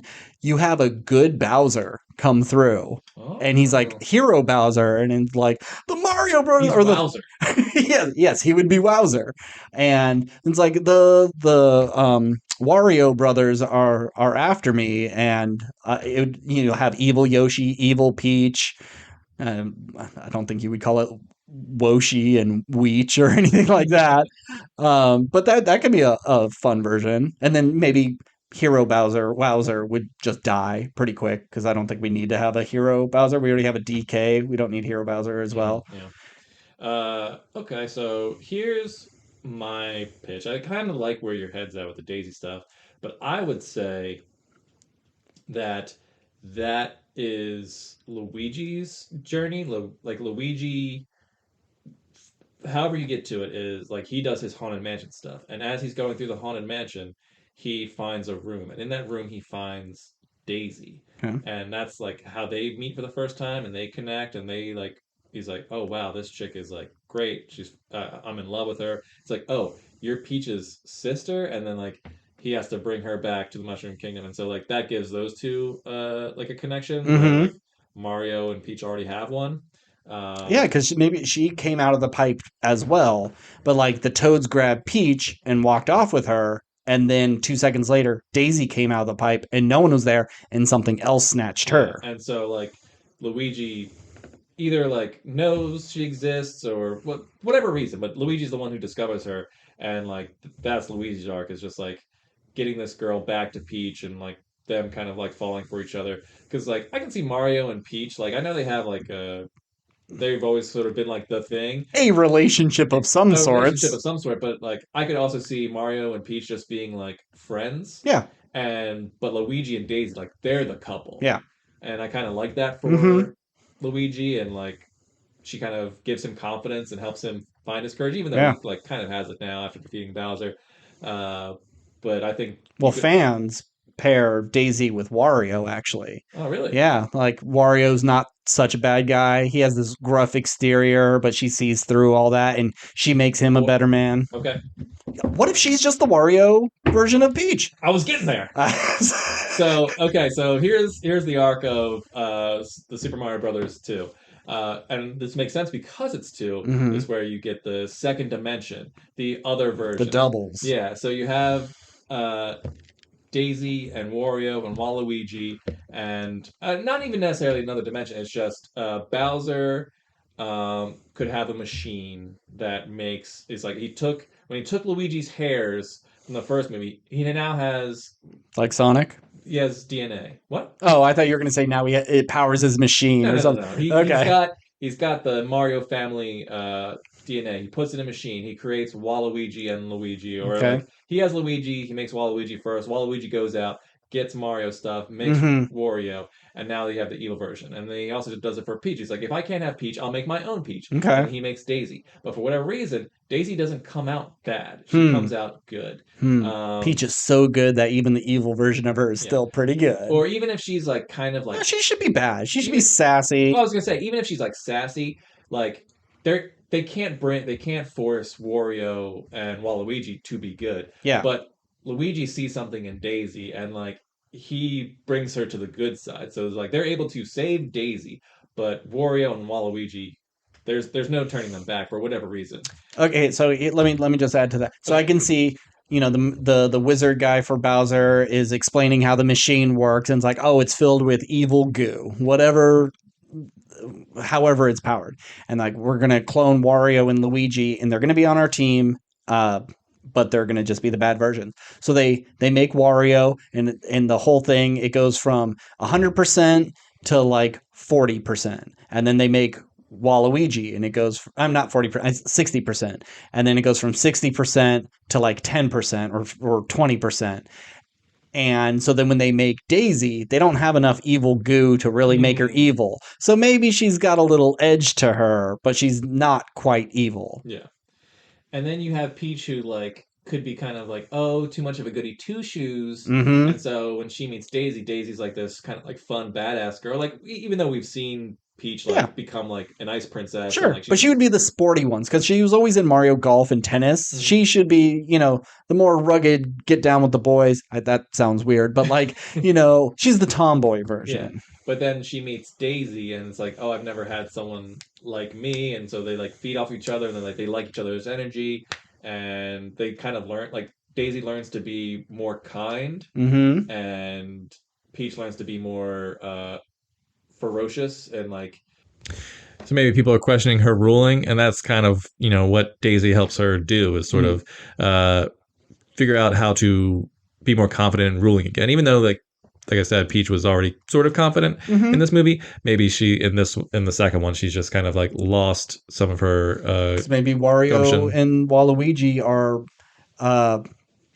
sowing dissent with Causing chaos. Yeah, amongst they're the jokers. Your princess can't do anything to save you, and Mhm. they're like, yeah, that's right. She's not doing anything. Right. Yeah. I mean, or maybe that's the thing. It's just like they're trying to put Daisy on the throne. It's like, oh, we'll put Daisy in a blonde wig because she looks so much like Peach. Yeah. That's actually the thing. But then, Okay. there you go. Yeah. That's the evil plan. My initial thought for Wario and Waluigi was if they were other dimensional people, they've already conquered the Mushroom Kingdom. And maybe they have enslaved all the Yoshis. And so now they don't have any more slave labor and they come over to this dimension to take our Yoshis. And that's how you make a Yoshi centered thing. Because he can't be a whole character. He doesn't say anything besides his name. He's practically a Pokemon. Yeah. So I can't see like how you work the Yoshis in besides just going, oh, cool, look at this thing I can ride. I can ride a dinosaur and it eats these, other living creatures in this world. Yeah, I think for that, it would be because the only inkling we have of this movie like they exist in the Mushroom Kingdom because they travel through the Mushroom Kingdom to get to whatever place to get into the pipe that takes them to Kong's island or wherever. So they are like a wild animal, it seems like. And then there's one in New York. We're going to cut around this because this is just me just like wheels turning. Yeah. Like my only thought is you bring in Yoshi, like they find him in New York and then he just kind of like becomes like a pet. Okay. And they raise him and they're just like, how are we going to raise a dinosaur in New York, Mario? And it just becomes this thing that's like it's eating all the stuff in their house and all that stuff. They're like, and it's just kind of like it's like the dog scene from the beginning of this movie. It's just like two single dads raising a newborn baby Yoshi.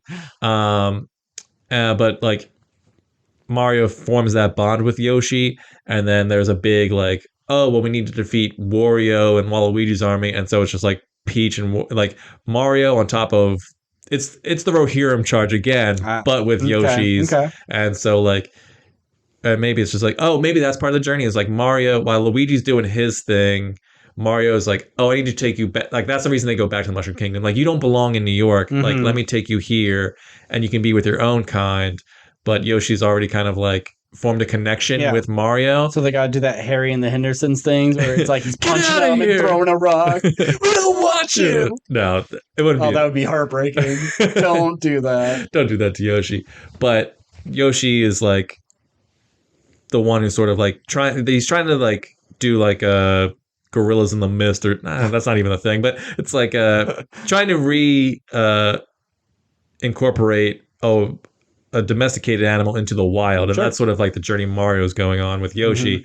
But they realize they care for each other, and then like Yoshi's with his people and Yoshi's like, we gotta go fight the Koopas or whatever. I know he's not saying that thing, but in Yoshi language it's like, and so the Yoshi army shows up at the end and then Mario's like, let's go, and then they ride into battle on Yoshi's, and I think that could be cool. Yoshi's could have been like, we're out of your Mushroom Kingdom and your Koopa bullshit. We are our own sovereign thing, just like the Kongs. We don't want anything to do with you. Or I got it. Okay. So Mario takes Yoshi back to the Mushroom Kingdom. He reincorporates it with the other Yoshis.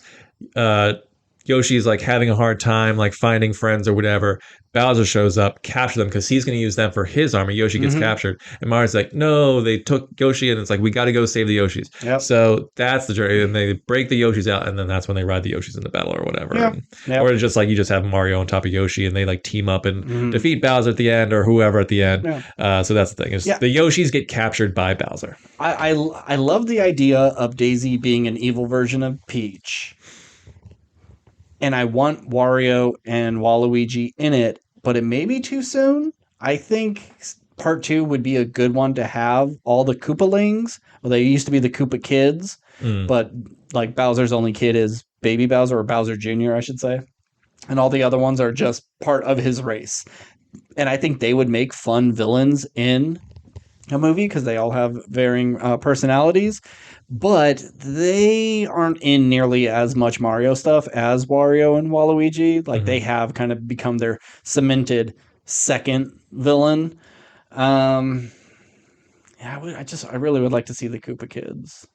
Well, I think that's how you do is like you have the second one is kind of about parenting relationships. You have Mario sort of like the pseudo parent to Yoshi and raising Yoshi in New York and bringing him back to, and it's like trying to be a good father. And it's like, well, Bowser can't be a good father, but like because I can't have a wife, I need to feel like I need someone in my life as well. Oh, maybe I can be a dad. And so that's when you get Bowser Jr. and the Bowser. And so he's not his actual offspring. He's just.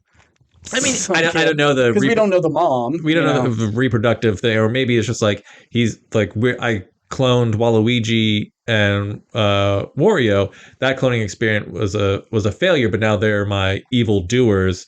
Where like, oh, by the end, they figure out the cloning machine, and he actually is just a clone of Bowser, but as Bowser Jr. And he's like, I'm gonna raise you as my son.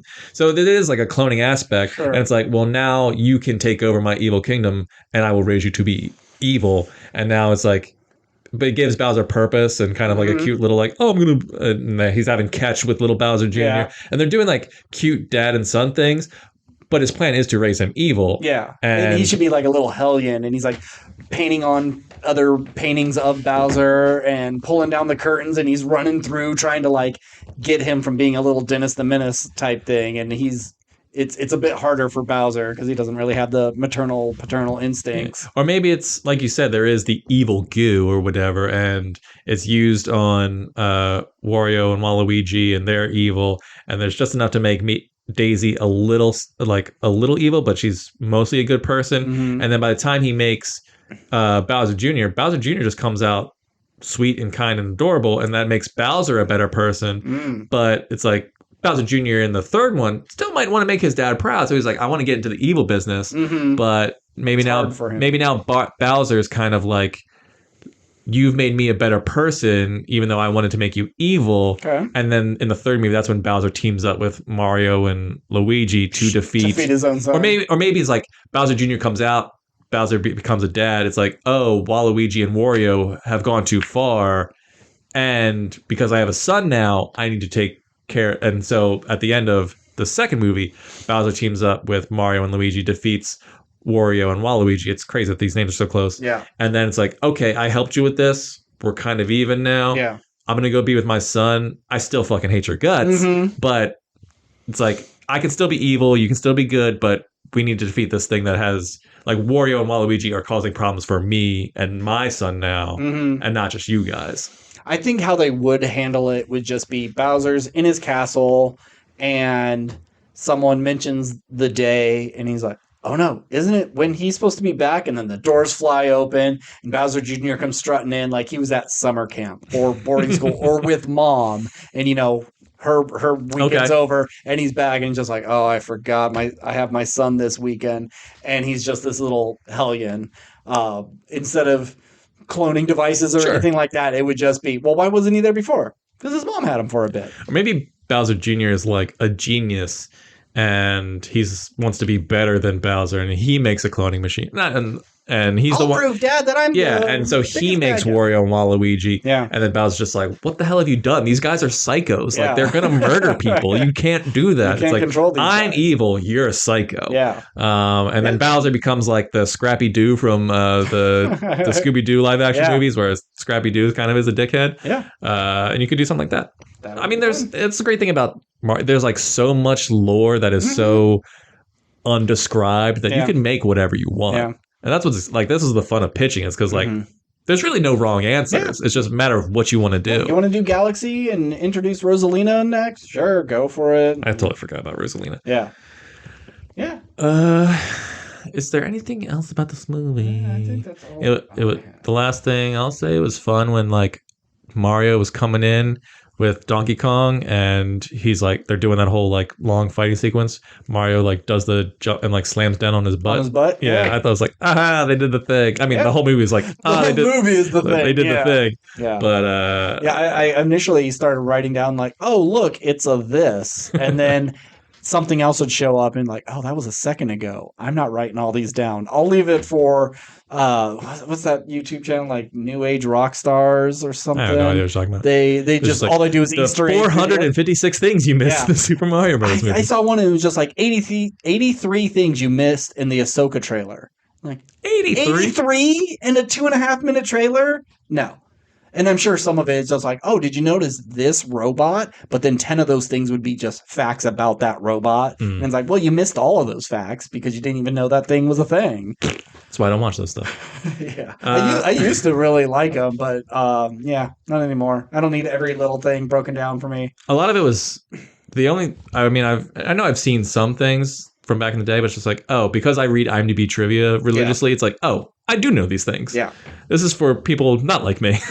Yeah. Well, I think that's it for the Super Mario Brothers movie. Yeah, squeak, squeak, crunch, crunch. Sorry. What's next week? Oh, it's Evil Dead, I think. Oh, God, I'm going to have to watch Evil You Dead. don't have to watch It looks Evil gross. Dead. It does look, and then early reports are, it's fucking nasty, but it's a good one. Yeah, I've heard good things. But... Yeah. Is it that and The Pope's Exorcist? That would be weird. I'm not watching The Pope's Exorcist. No, I'm definitely not asking you to do that. I could maybe try watch to Evil Dead. But yeah, that'd be weird to release 2 horror movies like that. Maybe Pope's Exorcist is a week after.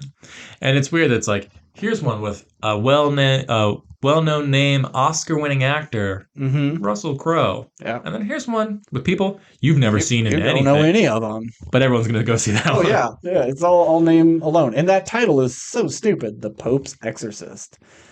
Yeah. Yeah, and even in the trailer, they're just like, oh, what would be the scariest thing for a demon to do? You know, possess the Pope's exorcist. I'm like, what about possessing the Pope? Yeah. Wouldn't that be worse? Like, the title makes it almost sounds like, oh, he's going to be doing an exorcism of the Pope, which is a cool idea. That's cool. But it's like, no, it's just the guy the Pope employs. Yeah. But I guess if you take out that guy who could expel the demons, who gives a shit about the Pope? The Pope is powerless. Yeah, fair enough. Okay, so Evil Dead. You'll probably have a video game done by then. Oh, for sure. I need to start watching. Unless my baby comes this week, I'll have it done. Oh, that's true. We're getting closer and closer. Yeah. But before we close out, what would you give the Super Mario Brothers movie as a grade? I did have a grade for it. I think I'm gonna say I gave it a C+. Really? That's way lower than I thought you were gonna give it. Because it's a perfectly fine kids movie, and I can't just have nostalgia of things. Cloud. I gave it a B-. I think if you're asking me now, I'd say C+, but at the time I give it a B-. So I'll stick with that. I'll give it a B+. I actually really liked it, and it had a fun very few issues other than like, yeah, you could have included like more interesting stuff, story-wise, but like I just took it at face value, and I just had a really good time for an hour and 40 minutes. Yeah. All right. Well, I think that's it for everything. No, we've already kind of wrapped it up. All right, so if you want to get in contact with us, we are at WRPL Podcast on Gmail, Twitter, Instagram, and TikTok. Got anything else? Anything funny? Come on, make me laugh, Steve. Oh, so I was chewing gum right before bed, and then like I got into bed and I was gonna, because sometimes like I've fallen asleep with gum in my mouth, but like I tuck it under my tongue, Oh and my God. it has never fallen out once in my What the entire life. fuck? Yeah, That's psycho shit. I know. But I go up to bed. I'm like, oh fuck, I forgot to spit my gum out, and it's like, do I want to get up in the trash? It's like, and so I just like stuck the little piece of gum like on my end table, and I was like, I'll throw it away when I wake up tomorrow. No big deal, right? Okay. Just follow me on the. I'm here. And so anyway, the next day I forgot I did it because I went to sleep, and so my wife was just like, "Oh my god, look, you're leaving this around the house. You're just like you're leaving your shoes around the house. You know, there's dishes over there. You're leaving gum everywhere." But I thought she said "cum," so I was like, "Cum everywhere? What the hell?" It's like, how do you know? Did you find the rag and the sock in the drawer? And I was like, she was just so shocked by my face. I was like, "What the hell are you talking about?" She's like, "You're the gum you left on the end table." I was like, "Oh, gum." So I thought it's like I was like, I don't know how you're finding this stuff because I'm definitely not like just firing off in every room in the house. But Okay. so anyway, so I made you laugh because there was a misunderstanding of language. So anyway, 99.9% of the time I throw my gum away. I apologize. But you sleep with it. That's so weird. I don't. It's not like I do it every. It's just I've done it The like fact that you've done it once. I've done it like maybe If I 3 times. if I fell asleep with gum in my mouth and it was still there when I woke up, I'd be like, "Thank God it didn't get on my bed or my couch, or I didn't swallow it." I'm always like surprised. I'll make sure I never do this again because God was looking out for me on that one. That's like if you ever die and it's because you choked in the middle of the night on your gum, I think I have the right to piss on your grave. You can do whatever you want, man. I can't What can you fight do? back. Because like I'm gonna stand after all your eulogies and everyone saying like, "Oh, he just lit the room up every time he walked in. He was just our favorite person." I'll be like, "You guys know how he died, right? He was too lazy to spit out his gum." Well, anyways, I'm Ben. I'm the gum guy. I leave gum everywhere. And thanks for listening and keep consuming.